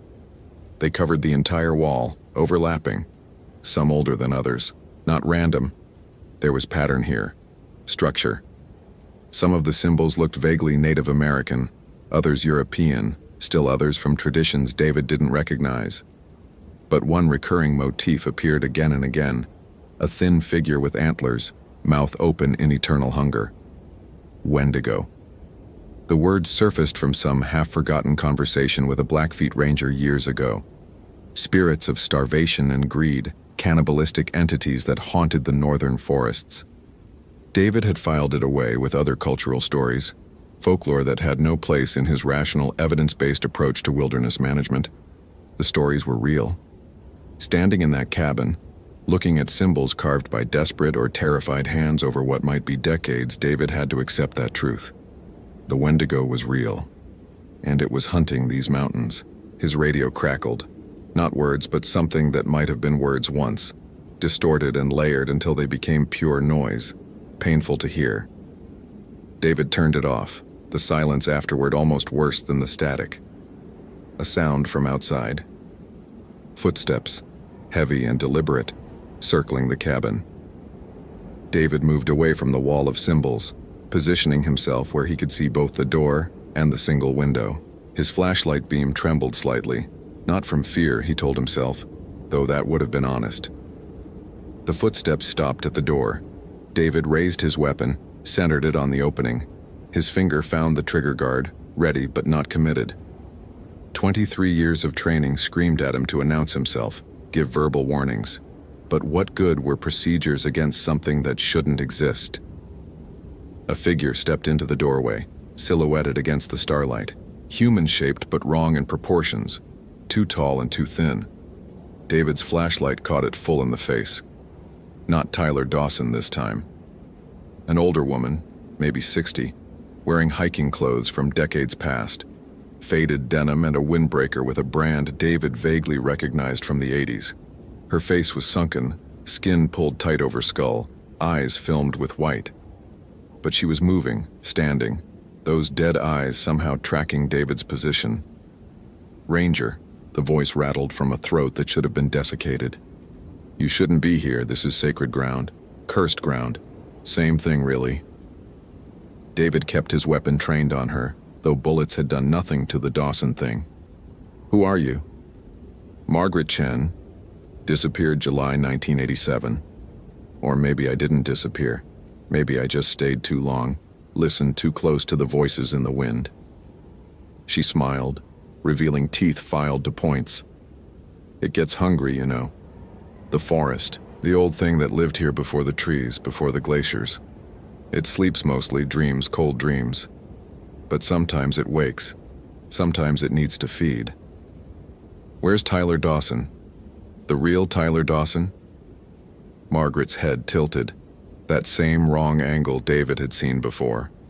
"Gone. Consumed. Part of the mountain now like all the others. Like I am. We're just echoes. Puppets. The thing wears us when it needs to interact with your world. But mostly it just hungers." David's mind raced, trying to integrate this information into some framework that made sense. "The symbols on the wall, what are they?" "Warnings, wards, prayers." Margaret gestured with a hand that had too many joints. "Doesn't matter. Nothing keeps it out when it decides to feed. The indigenous people knew. That's why they avoided these particular valleys. Why certain peaks were forbidden. Your maps are wrong, Ranger. This whole section of the park, it's not really part of your world anymore. Hasn't been for a long time." "That's not possible. You've seen it. You felt its hands on your throat." Margaret moved closer, each step accompanied by a sound like breaking sticks. "You know what's real now. The question is what you do with that knowledge. Do you run? Try to forget? Or do you stay and become part of the feast?" David's weapon hand steadied. Whatever this thing was, it was toying with him, trying to break his will before taking his body. He'd seen that pattern in predators, the playing with prey before the kill. But he was still armed, still mobile, still thinking, not prey yet. "I'm walking out of here, and I'm taking anyone who can be saved." Margaret laughed, a sound like wind through dead leaves. "There's no one left to save, but you're welcome to try. Makes the hunt more interesting." She lunged. David fired twice, center mass, watching the bullets punch through her chest with wet impacts. She didn't slow. Her hand, those too many jointed fingers, reached for his face. David dropped, rolled, came up moving toward the door. Margaret spun with inhuman speed, blocking his path. He fired again, this time at her knee. The joint exploded, bone and black ichor spraying. Margaret stumbled but didn't fall. David didn't wait. He dove through the window, glass and old wood shattering around him. He hit the ground rolling, came up running, flashlight forgotten in the cabin. Behind him, Margaret's laughter followed, along with footsteps that shouldn't be possible from someone with a destroyed knee. "Run, Ranger, run, and maybe you'll make it to dawn." Though probably not. David ran. No pretense at navigation now. No attempt to maintain bearings. Pure flight through darkness, barely relieved by starlight. Tree branches whipped at his face. Roots grabbed at his boots. His breath came in ragged gasps, the altitude finally catching up with decades of accumulated damage in his lungs. He ran until his legs gave out, collapsing against the base of a massive pine. His watch read 22:47. His GPS was dead, screen cracked. His radio remained silent. 8 rounds left in his weapon, for all the good they do. The forest around him was utterly still. No wind, no animal sounds, not even the creak of settling trees. Just silence, oppressive and expectant. Then, carried on air that wasn't moving, he heard singing. Native voices harmonizing in a language he didn't recognize. Not threatening, mournful almost. A death song, maybe, or a warning that came centuries too late. David closed his eyes, focused on breathing. Panic was the enemy. Panic got people killed in the wilderness more surely than any predator. He still had water, emergency supplies, a weapon. He could survive until dawn, until the helicopter came looking. He just had to maintain, stay rational, not let fear override his training. The singing stopped. In its place, a voice he recognized. His own voice, calling from somewhere in the darkness. "Help! Someone help me! I'm hurt!" David's mouth was closed. He wasn't speaking. But his own voice continued, desperate and pleading. "Please, I think my leg's broken. I can see lights. Please help." Another voice joined in. Jennifer from base, panicked. "David, where are you? We've got your GPS signal, but it keeps jumping. Frank and Sarah are at your last coordinates, but there's nothing there." Then Frank's voice. "Jesus Christ, what is that thing?" Sarah screaming. Gunshots, distant and rapid. Silence. David remained perfectly still, weapon ready, every muscle tensed. The voices were lies, designed to provoke response, to make him reveal his position. Standard predator tactics, elevated to supernatural efficiency. His own voice called again, closer now. "Marco?" Despite everything, despite knowing it was a trap, David almost responded. The old childhood game, calling out in darkness, trusting that someone would answer. Polo. But he bit down on the word, kept silent. Footsteps approached. Multiple sets from multiple directions. David could see nothing in the darkness. His flashlight lost in the cabin, moon not yet risen. But he could hear them circling, closing in. A figure emerged from the trees, then another. And another. 6 in total, all wearing the faces of people David had searched for over the years. Some recently missing, others from cases going back to his first season as a ranger. All dead, all animated by something that spoke through them in chorus. "You're alone now," they said in perfect unison, their voices blending into something inhuman. "No backup coming, no rescue. Just you and us and the mountain. It's hungry, Ranger Ramirez. It's always hungry, but we can end this quickly if you let us. No more running, no more fear, just sleep." David raised his weapon, knowing it was futile but refusing to give up. "Fuck you." They moved. All 6 at once, converging from different angles. David fired, emptying his magazine in controlled pairs, each shot center mass, textbook shooting. The muzzle flashes lit the forest in strobe-like bursts, revealing faces twisted in hungry smiles, hands reaching, mouths opening too wide. Click. Empty. David dropped the gun, yanked his knife from its sheath. 8 inches of carbon steel, sharp enough to split hairs, utterly inadequate against what was coming. The first one reached him. A young man David had searched for 3 years ago, found dead from exposure after a week lost in the backcountry. Its hands grabbed David's jacket, pulled him close. The smell of decay was overwhelming, making his eyes water.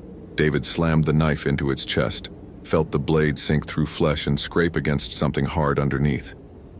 The thing didn't react, just pulled him closer, mouth opening, that black void behind its teeth expanding. Then light, sudden and brilliant, flooding the forest like daylight. A helicopter spotlight, National Park Service chopper descending between the trees in a maneuver that should have been impossible, rotor wash blasting pine needles and debris everywhere. The things wearing human faces recoiled, their borrowed flesh blistering and smoking in the light. They released David, stumbling backward, making sounds that might have been pain or rage or both. David didn't hesitate. He ran toward the light, toward the helicopter settling into a clearing he hadn't known was there. Strong hands grabbed him, pulled him into the chopper. Jennifer's face, real this time, concerned and terrified. "Go! Go! Go!" she was shouting to the pilot. The helicopter lifted, rotors screaming. Through the open door, David watched the figures below. 6 decomposing bodies standing in the rotor wash, faces upturned. As the chopper gained altitude, they moved in perfect synchronization, raising their arms toward the departing aircraft, not reaching, not threatening, waving goodbye. Then the forest swallowed them, and they were gone. David sat in the helicopter's jump seat, emergency blanket around his shoulders, paramedic checking his vitals. Real people, real equipment, real world reasserting itself. But his throat still ached from inhuman fingers. His knife was still covered in black ichor, and when he closed his eyes, he could still see that void behind Tyler Dawson's teeth, still hear the chorus of voices promising endless hunger. "What the hell happened up there?" Jennifer was asking, her hand on his shoulder grounding him. "We lost contact for 4 hours. Your GPS was showing impossible locations. Frank and Sarah found your packet coordinates that don't match any trail. They found blood, David. A lot of blood. And symbols carved into trees." David opened his mouth to explain, to tell her about the Wendigo and the cabin and the things wearing human faces.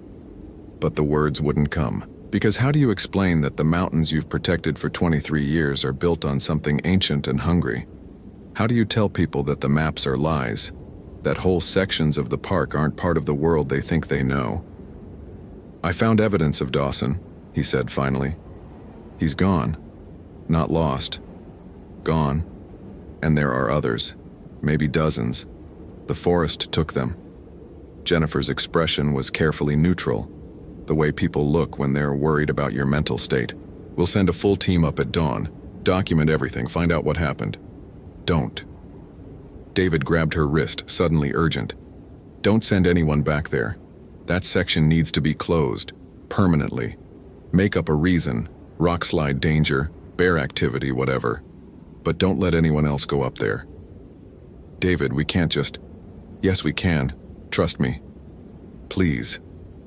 He met her eyes, let her see the truth in his face. "There are things in these mountains that aren't in any manual, things that shouldn't exist but do. And they're hungry, Jennifer, they're always hungry." The helicopter banked, beginning its descent toward park headquarters. Through the window, David could see the familiar lights of the ranger station, the parking lot, the maintenance building. Normal world, rational world. But when he looked back toward the mountains, toward Glacier National Park, spreading dark and vast under the stars, he saw something else, shadows moving between the peaks, patterns in the tree line that might be natural or might be something watching, waiting. The park looked the same, but David knew differently now. Knew that beneath the visitor centers and maintained trails, beneath the official boundaries and GPS coordinates, something older persisted. Something that had been here before humans named these mountains, before glaciers carved these valleys. Something that would be here long after the last ranger logged out and the park was forgotten. He'd spent 23 years protecting this land and the people who visited it. Now he knew the truth. It wasn't the people who needed protection from the wilderness. It was the wilderness that tolerated human presence, allowed them to think they understood, to believe their maps and compasses actually meant something. The helicopter touched down. Medical personnel rushed forward. David let them guide him toward the ambulance, going through the motions of protocol and procedure. But part of him was still in those dark mountains, still running, still hearing voices call his name in tones that promised everything and nothing. He'd survived. That was more than Tyler Dawson could say, more than Margaret Chen or the others. But survival came with knowledge, and knowledge had a weight that David wasn't sure he could carry. Because next spring, when the snow melted and tourists returned, when hikers headed up Iceberg Lake Trail with their GPS devices and cell phones and complete confidence in their own safety, David would know what was watching them from the shadows between the trees. He'd know and he wouldn't be able to tell them. He wouldn't. Who would believe him? Who would accept that their maps were wrong, that the mountains held pockets of something other? Better to let them hike in ignorance, trust in their equipment, believe the wilderness could be managed and understood. Better that than trying to explain that some hungers never die, that some territories never truly belong to humans, that some things in the dark places of the world are exactly as terrible as ancient stories warned. David looked back one last time before they closed the ambulance doors. The mountain stood black against the star-filled sky, beautiful and deadly and utterly indifferent to human presence. Somewhere up there, in a cabin that wouldn't be on any map, symbols were carved into wood by desperate hands. Somewhere up there, the Wendigo waited, patient and eternal, for the next hiker who strayed too far from maintained trails.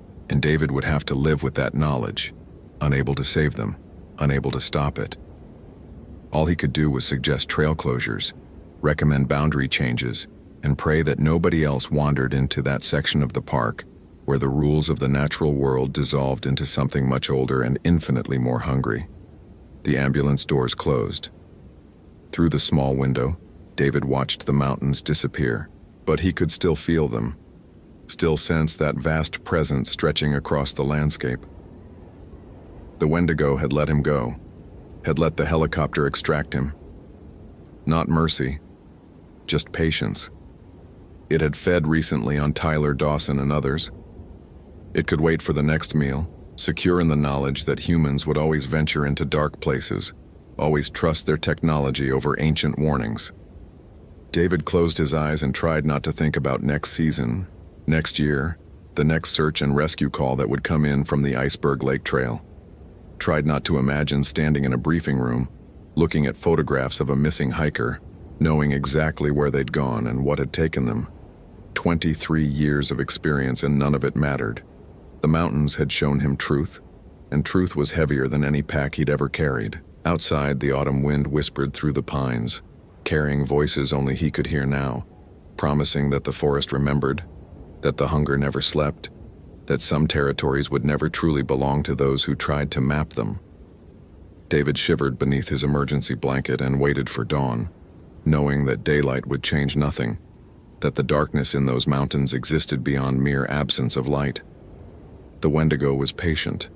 It would wait, and eventually, inevitably, someone else would stray from the marked trails into regions where compasses spun uselessly and GPS coordinates lied.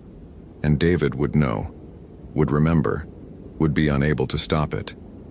That was the real horror, not what he'd seen, but what he'd learned.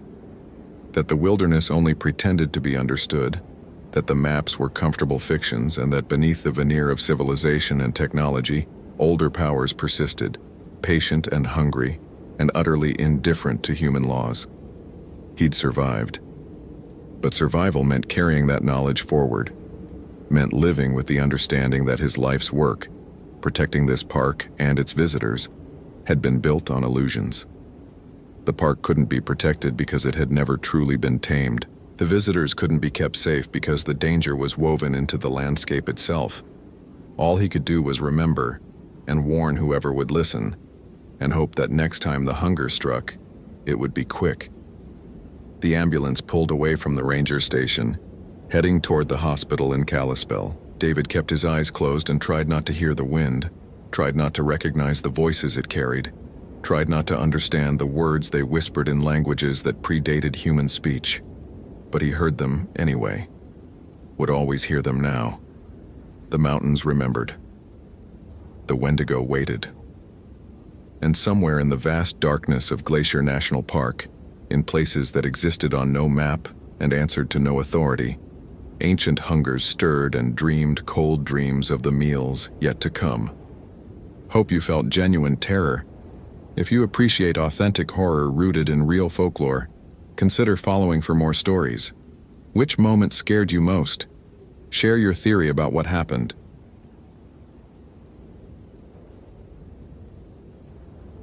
The tree bark had been stripped in perfect spirals for 40 feet up the trunk, something Daniel Kowalski knew was anatomically impossible for any animal in the North Cascades to accomplish.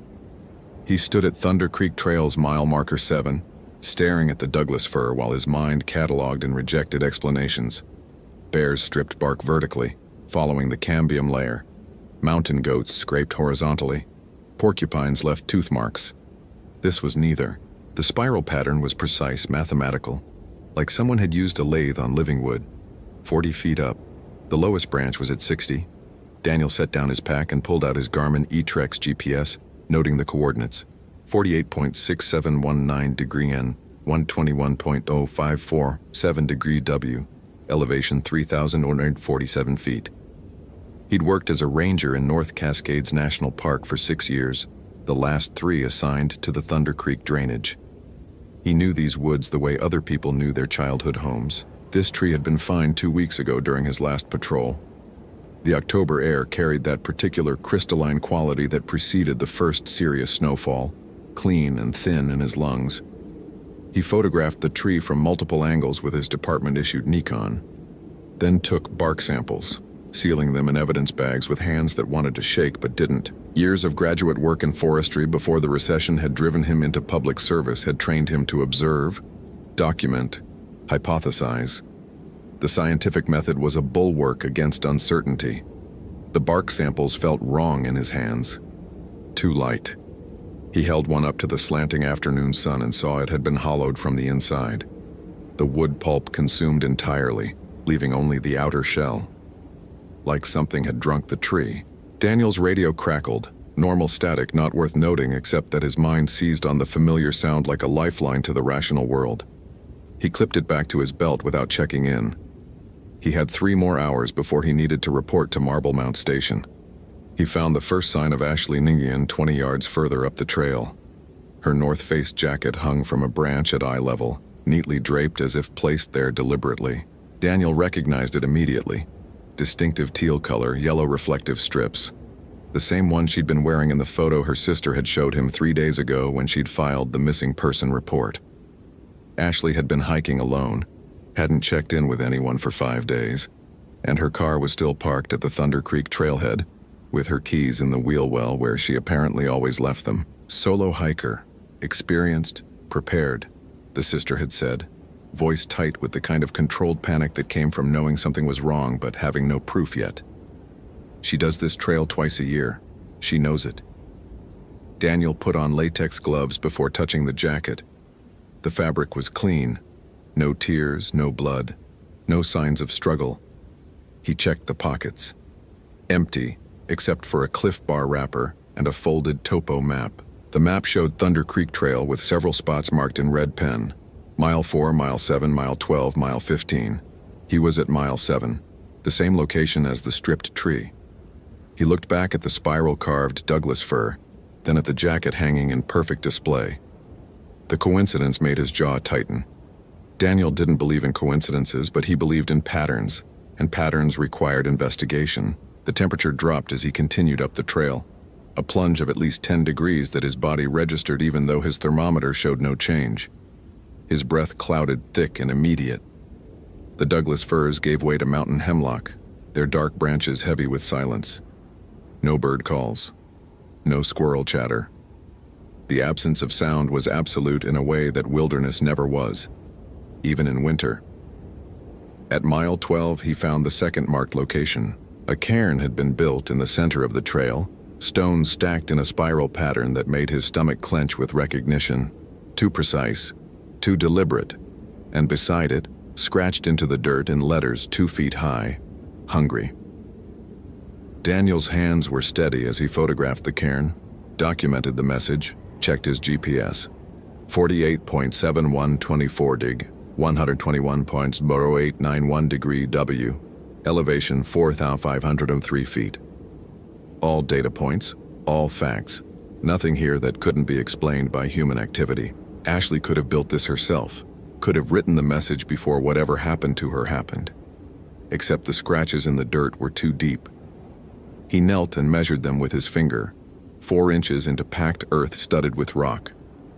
You'd need a tool for that kind of depth, something metal, something strong. And the edges of each letter were smooth, almost polished, as if worn by water over centuries rather than carved hours ago. His Motorola XTS 5000 radio hissed with a burst of static that resolved into the voice of Karen, the Marble Mount dispatcher. Ranger Kowalski, checking status. You're running late for check-in. Over. Daniel thumbed the transmit button. Kowalski here. I'm at Thunder Creek Mile 12 investigating evidence related to the Nguyen case. Found subject's jacket at Mile 7, possible cairn marker at current location. Continuing to Mile 15. We'll check in at 1800 hours. Over. Copy that. Be advised, Weather Service is calling for temperature drop tonight. Possible snow above 4,000 feet. Don't push it too far. Over. Understood. Kowalski out.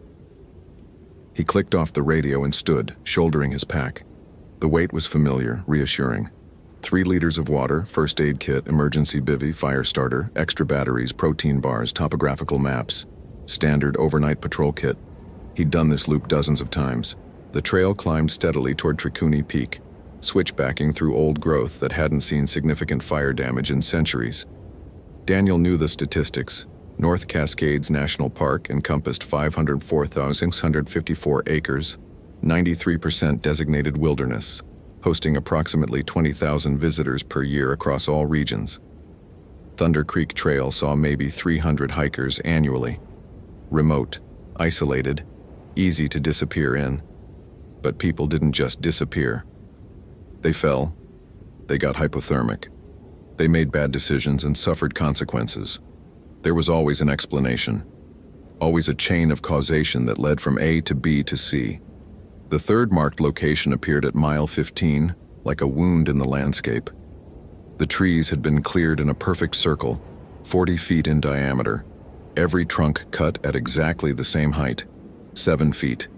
The cuts were smooth, surgical, impossible without power tools that no one could have hauled this far up the trail. In the center of the clearing sat Ashley Nguyen's backpack, unzipped and empty. Daniel approached slowly, every nerve firing warnings his rational mind tried to suppress. This was evidence.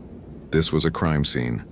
This required documentation and protocol, and careful preservation of everything he saw. The backpack's contents had been arranged in concentric circles around it. Inner circle, sleeping bag, tent, camp stove.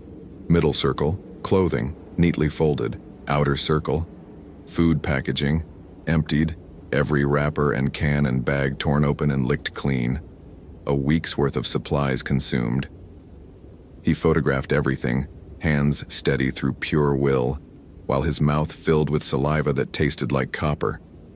The food packages bothered him most. Not the fact that they'd been emptied. That made sense if someone was hungry enough. But the way they'd been arranged, the precision of it, and the fact that every single item showed signs of teeth. Not human teeth. The marks were too large, too numerous, scattered across the packaging like something had gnawed frantically, unable to satisfy itself. Daniel collected samples, documented everything, checked his GPS one more time.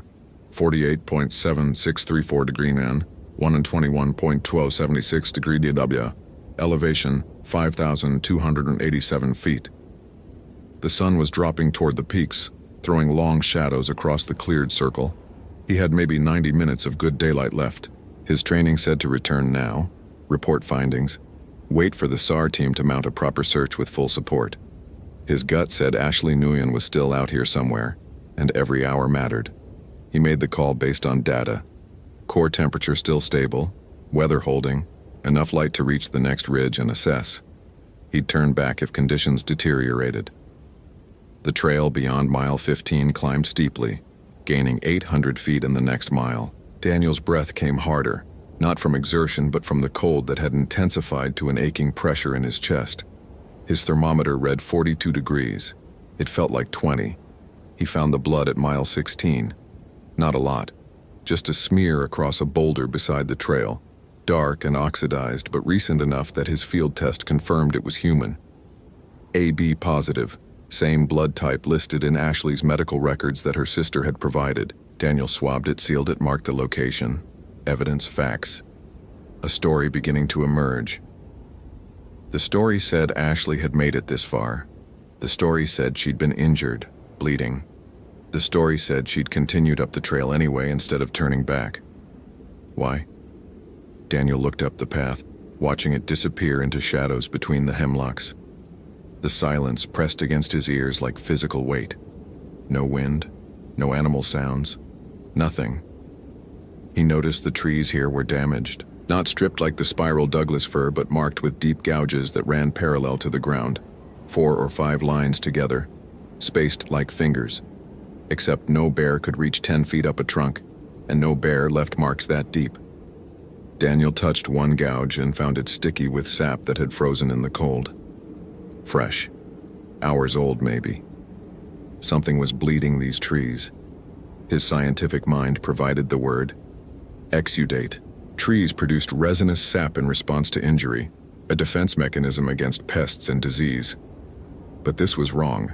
Too much sap, and it had a smell, sharp and organic like decomposition, that made him pull his hand back and wipe it on his pants. The radio crackled again. Ranger Kowalski, 1800 hours check-in. Respond. Over. He checked his watch, 6:03 p.m. He'd been hiking for 7 hours. Kowalski here, currently at mile 16, still investigating. Found human blood, AB positive, consistent with subject. Trail markers and evidence suggest subject continued upward. Requesting permission to proceed to mile 17, terminus of maintained trail. Over. Static. Long pause. Then Karen's voice, tight. Negative, Kowalski. Weather's turning worse than forecast. Temperatures dropping to teens tonight. You need to return to station. We'll mount full SAR at first light. Over. Daniel looked up the trail. Another mile. That's all. 1 more mile to where the maintained path ended and the true wilderness began. If Ashley had gone beyond that point, SAR would need specialized teams, possible helicopter support, days of searching. Copy. Returning to station. Kowalski out. He clicked off the radio and stood still in the gathering dark, listening to nothing. Then he heard it.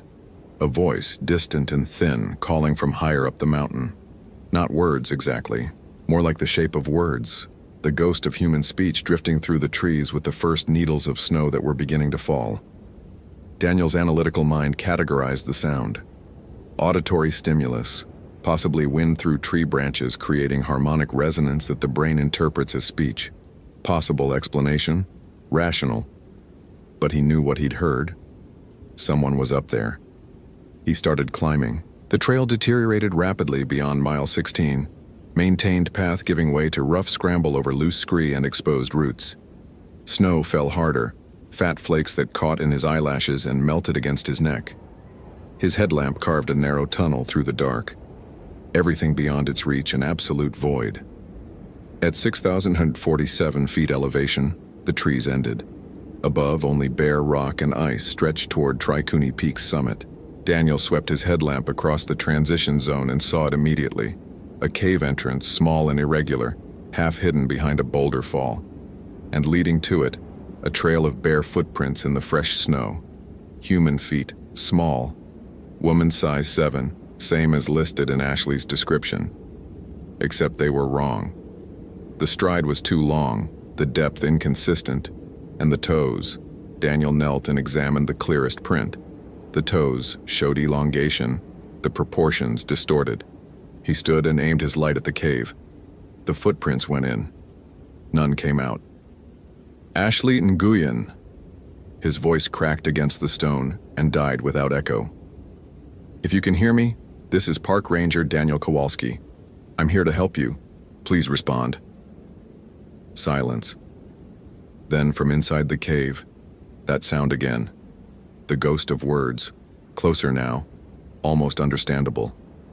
Daniel pulled out his Motorola and keyed it. Nothing but static.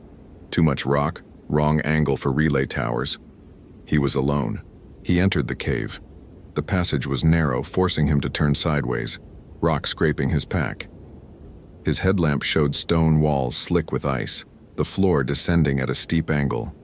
The footprints continued, clearer here in the thin layer of snow that had blown inside. He followed them down.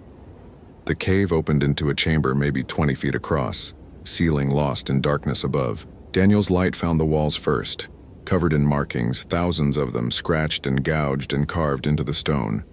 Spirals. The same spiral pattern from the tree, from the cairn, repeated endlessly, overlapping, some ancient and worn smooth, others fresh and sharp. Then his light found Ashley. She sat against the far wall, naked, her skin waxy and pale as rendered fat. Her eyes were open, tracking his light. Her mouth moved, forming words without sound. Oh, Jesus. Daniel dropped his pack and rushed forward, already pulling out his emergency blanket, his med kit. Ashley, I'm Ranger Kowalski. I'm going to help you. Can you hear me?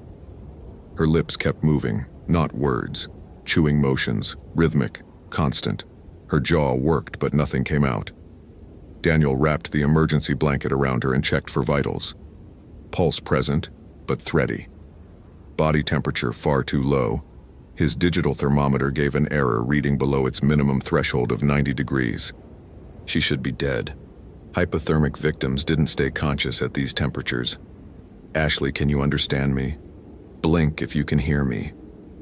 Her eyes fixed on his face. She blinked once, twice.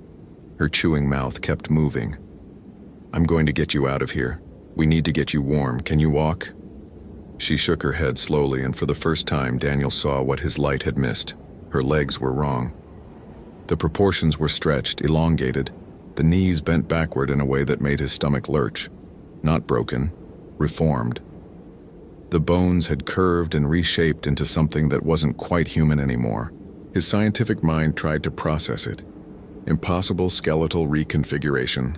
No disease or injury pattern consistent with observed deformation. No rational explanation.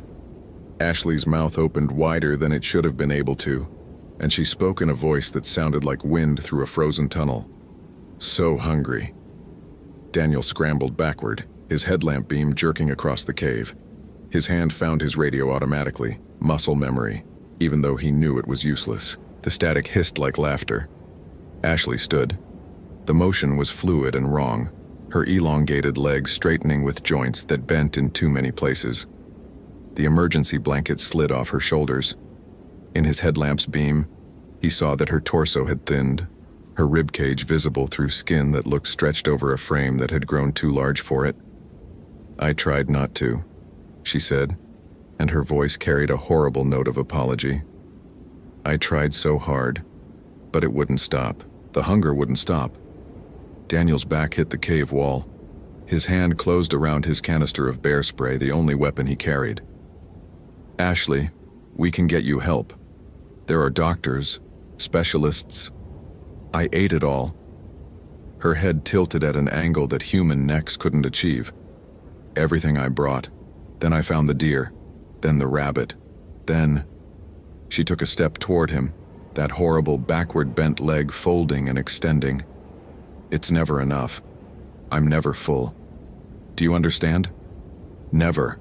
The last word came out as a shriek that bounced through the cave and split into harmonics that sounded like multiple voices screaming at once. Daniel's training dissolved. Every hour of classroom instruction, every protocol, every procedure meant for bear encounters and lost hikers and medical emergencies. None of it covered this. His body made the decision his mind couldn't. He ran. He scrambled back through the narrow passage, pack abandoned, bear spray still clutched uselessly in his hand. Behind him he heard Ashley, the thing that had been Ashley, following with a skittering sound of too many joints bending, moving fast. He burst out of the cave into the snowstorm that had intensified to near whiteout conditions. His headlamp showed him only swirling white, the trail invisible. He ran anyway, down the mountain, boots sliding on loose scree, arms windmilling for balance. The scientific part of his brain, still trying to function, noted that he was making every mistake. Running at night, in a storm, on dangerous terrain, panicked and disoriented. He fell hard, knee-slamming rock, and slid 15 feet before catching himself on an exposed root. Pain shot through his leg, bright and clarifying. He forced himself still, listening. The skittering had stopped. The only sound was wind and his own ragged breathing. Daniel aimed his headlamp back up the slope, nothing but snow and stone, and the dark mouths of scattered boulders. Then he saw the eyes, reflective, glowing amber in his light, far too high off the ground. watching him from 40 feet up a sheer rock face where nothing should be able to stand. He scrambled to his feet and kept moving, forcing himself into a controlled descent instead of blind flight. His knee protested but held. His headlamp battery indicator blinked yellow, less than an hour of light left. The tree line appeared like salvation, the hemlocks emerging from the snowstorm with their dark, sheltering branches. Daniel crashed through the threshold and immediately felt the temperature shift upward, the wind blocked by the forest canopy. He stopped behind a massive trunk, chest heaving, and checked his GPS. 5,234 feet elevation. He'd descended over 1,500 feet. Mile marker 15 was another 2 miles ahead. If he could reach the cleared circle, reach Ashley's campsite, he'd have open ground, visibility, maybe a chance to what? His radio didn't work. His emergency beacon was in his pack, abandoned in the cave. His only chance was to keep moving down, get to lower elevation where radio contact might be possible, call for extraction. A sound reached him through the trees, chewing. Wet and rhythmic, the crack of bone, the tear of tissue. He swept his light toward it and saw nothing but forest. The sound stopped. Daniel! His name spoken in Ashley's voice, but from 3 different directions at once, the syllables broken and scattered. Daniel, Dan, Dan, Daniel, Daniel, Daniel, Daniel, and Daniel, and Daniel, and Daniela, and Daniel. He ran again, weaving between trees, his light bouncing wildly. The chant followed, sometimes ahead of him, sometimes behind, always from multiple sources that moved through the forest in ways that violated every law of physics he knew. His foot caught on something and he went down face first into snow and leaf litter. He rolled, bringing his light around, expecting to see her, whatever Ashley had become. Instead, his beam found what had tripped him. A body. Male, wearing the tattered remains of a park ranger uniform, face frozen in a scream, ribcage torn open and empty. The name tag was still attached to the shredded jacket. Martinez. Daniel's mind supplied the information automatically. Ranger Carlos Martinez reported missing 5 years ago while on solo patrol of Thunder Creek Trail. Search called off after 3 weeks.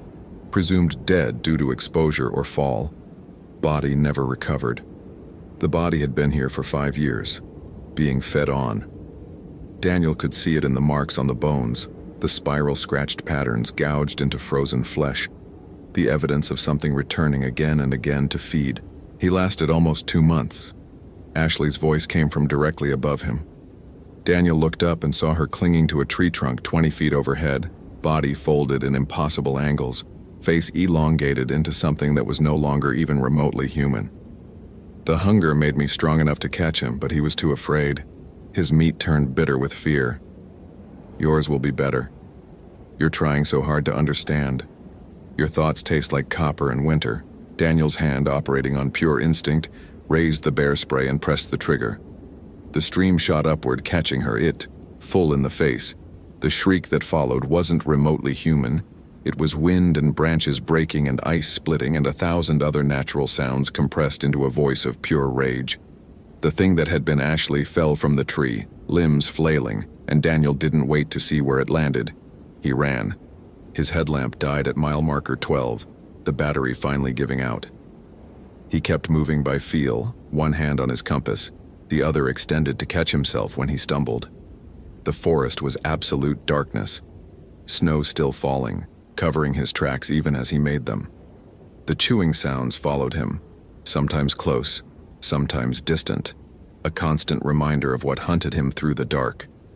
And worse than the sounds, he felt it now, the hunger, like a ghost of sensation in his own belly, an emptiness that went beyond physical need, a void that nothing could fill.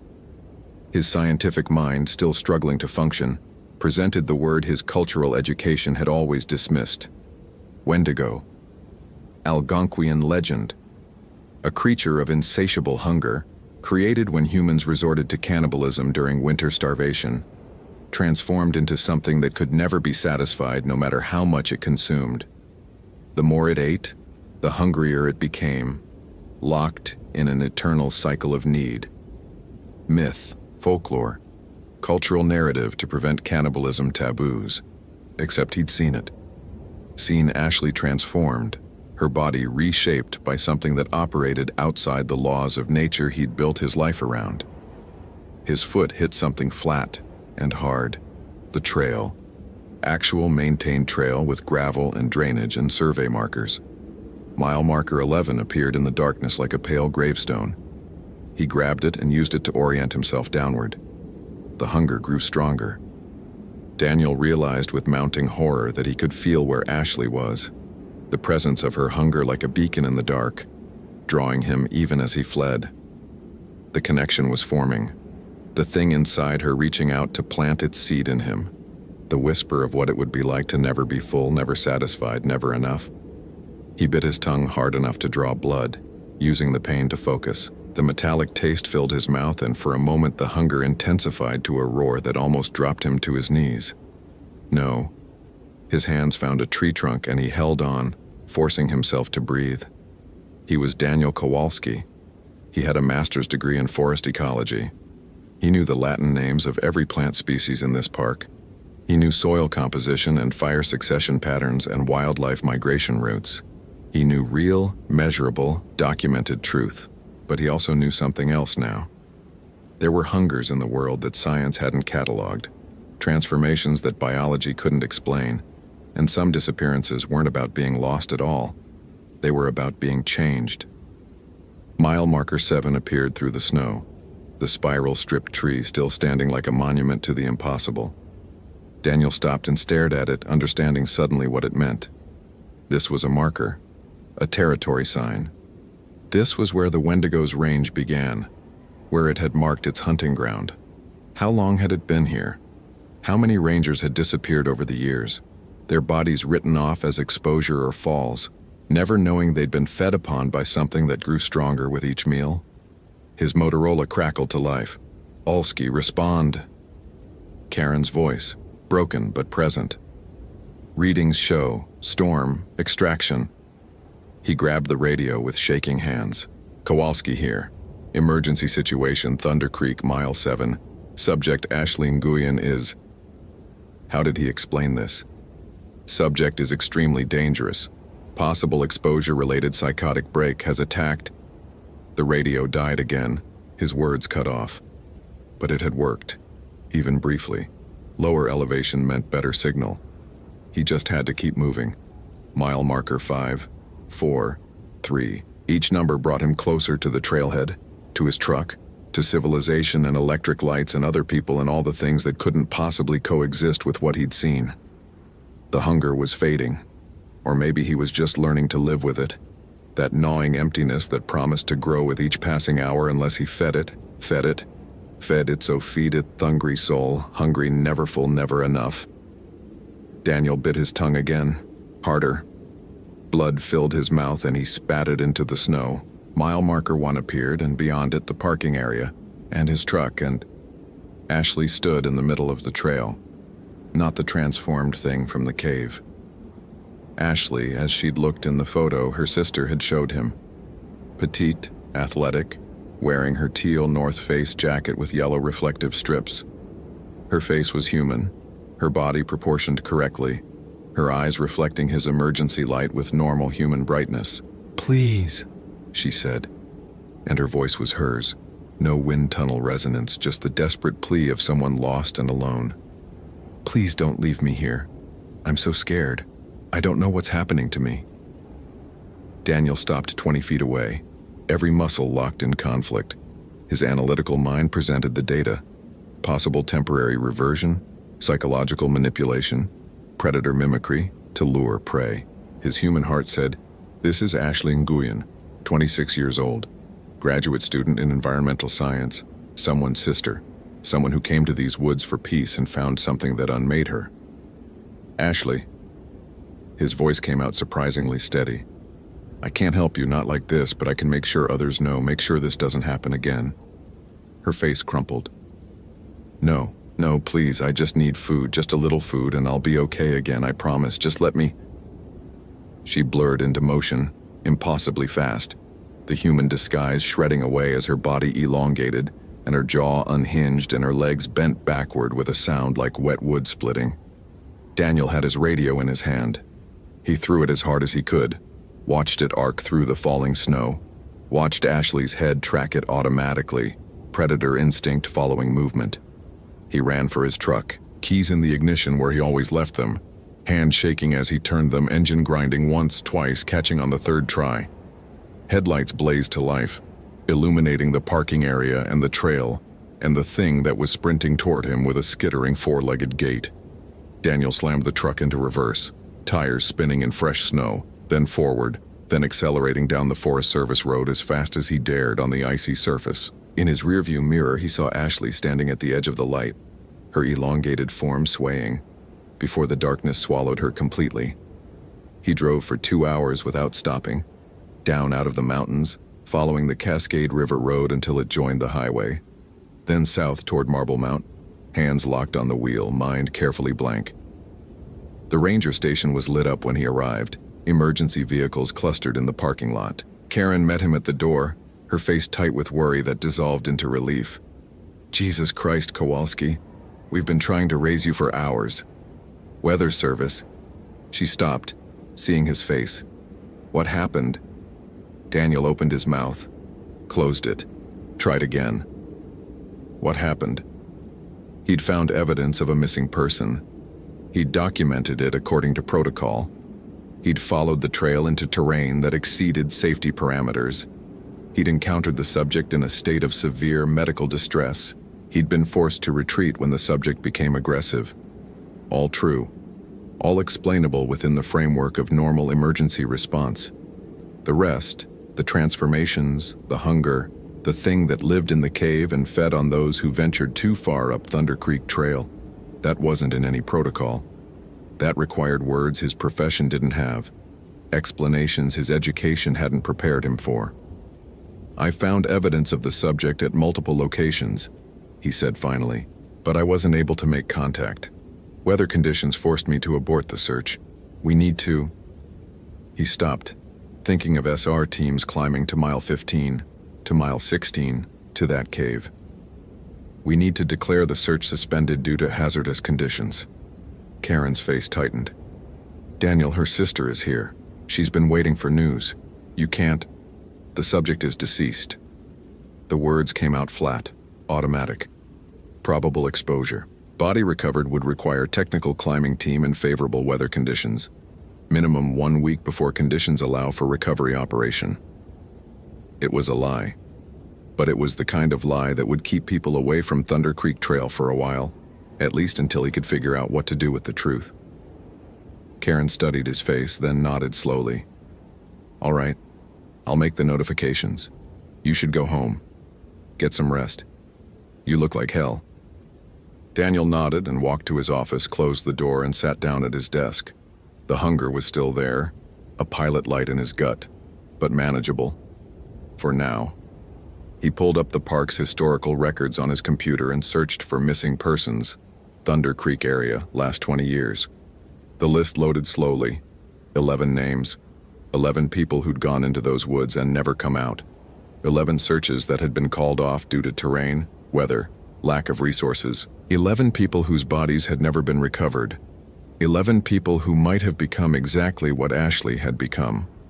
Or maybe there was only one. One original Wendigo, feeding and growing stronger, and the rest were simply meals that had lasted weeks or months before finally being consumed entirely. Daniel didn't know, but he understood now why the Algonquian people had created stories about these things, why they'd developed taboos and warnings and cultural practices to prevent the transformation. Not because it was myth, because it was real, and the only defense was to name it, to make it speakable, to ensure that everyone knew what waited in the places where hunger met. Desperation met something ancient that still remembered how to change human flesh. He typed up his report, keeping it clinical and factual and completely inadequate. Then he pulled out a piece of paper and wrote something else, something that wouldn't go in any official file. To whoever reads this, don't go beyond mile 15 on Thunder Creek Trail. Mark it closed. Fence it off. Tell people it's dangerous terrain, unstable rock, whatever lie keeps them away, because something lives there, And it's always hungry, and once you feel that hunger yourself, you'll understand why this is the kindest warning I can give you. He folded the paper and put it in his desk drawer, along with all the other things he couldn't say in official reports. Then Daniel Kowalski went home, ate 3 meals worth of food, and still felt empty. He reported to work the next day, and the day after that, and every day following, watching hikers set out on Thunder Creek Trail, watching them come back safe and satisfied, watching and waiting for the day when someone would venture too far and he'd have to make the same decision he'd made last night. Lie, and protect them from a truth they weren't ready for. Or tell the truth, and watch them go up the mountain anyway, because some hungers were too strong to be denied. The spiral-stripped tree was still there at mile 7. He checked on it every patrol. The marking was clear to anyone who knew how to read it. Beyond this point, something waits that will hollow you out from the inside, drink the marrow from your bones, and transform you into a hunger that can never be satisfied. But most people don't speak the language of warnings. They see a beautiful trail, a challenging climb, an adventure into wilderness. They don't see the trap until they're already inside it. And by then, it's far too late to turn back. Daniel knew this because on his worst nights, lying awake at 3 a.m. with his stomach growling, despite the dinner he'd eaten only hours before, he could still feel that connection, that thread of shared hunger reaching back up into the mountains where something waited patiently for the next hiker to climb too high, search too far, stay too long in the woods where the trees grew in spirals and the silence was absolute, and the cold bit deeper than any natural winter could explain. He felt it, and some part of him, the part that still wanted to understand, to document, to analyze. That part wanted to go back, to see, to know, to feed. But Daniel Kowalski was a scientist, and scientists believed in evidence and data and peer review. So he kept his reports clean, his warnings subtle, his knowledge locked away where it couldn't hurt anyone else. And he never went beyond mile 7 again. The hunger would have to be satisfied with that.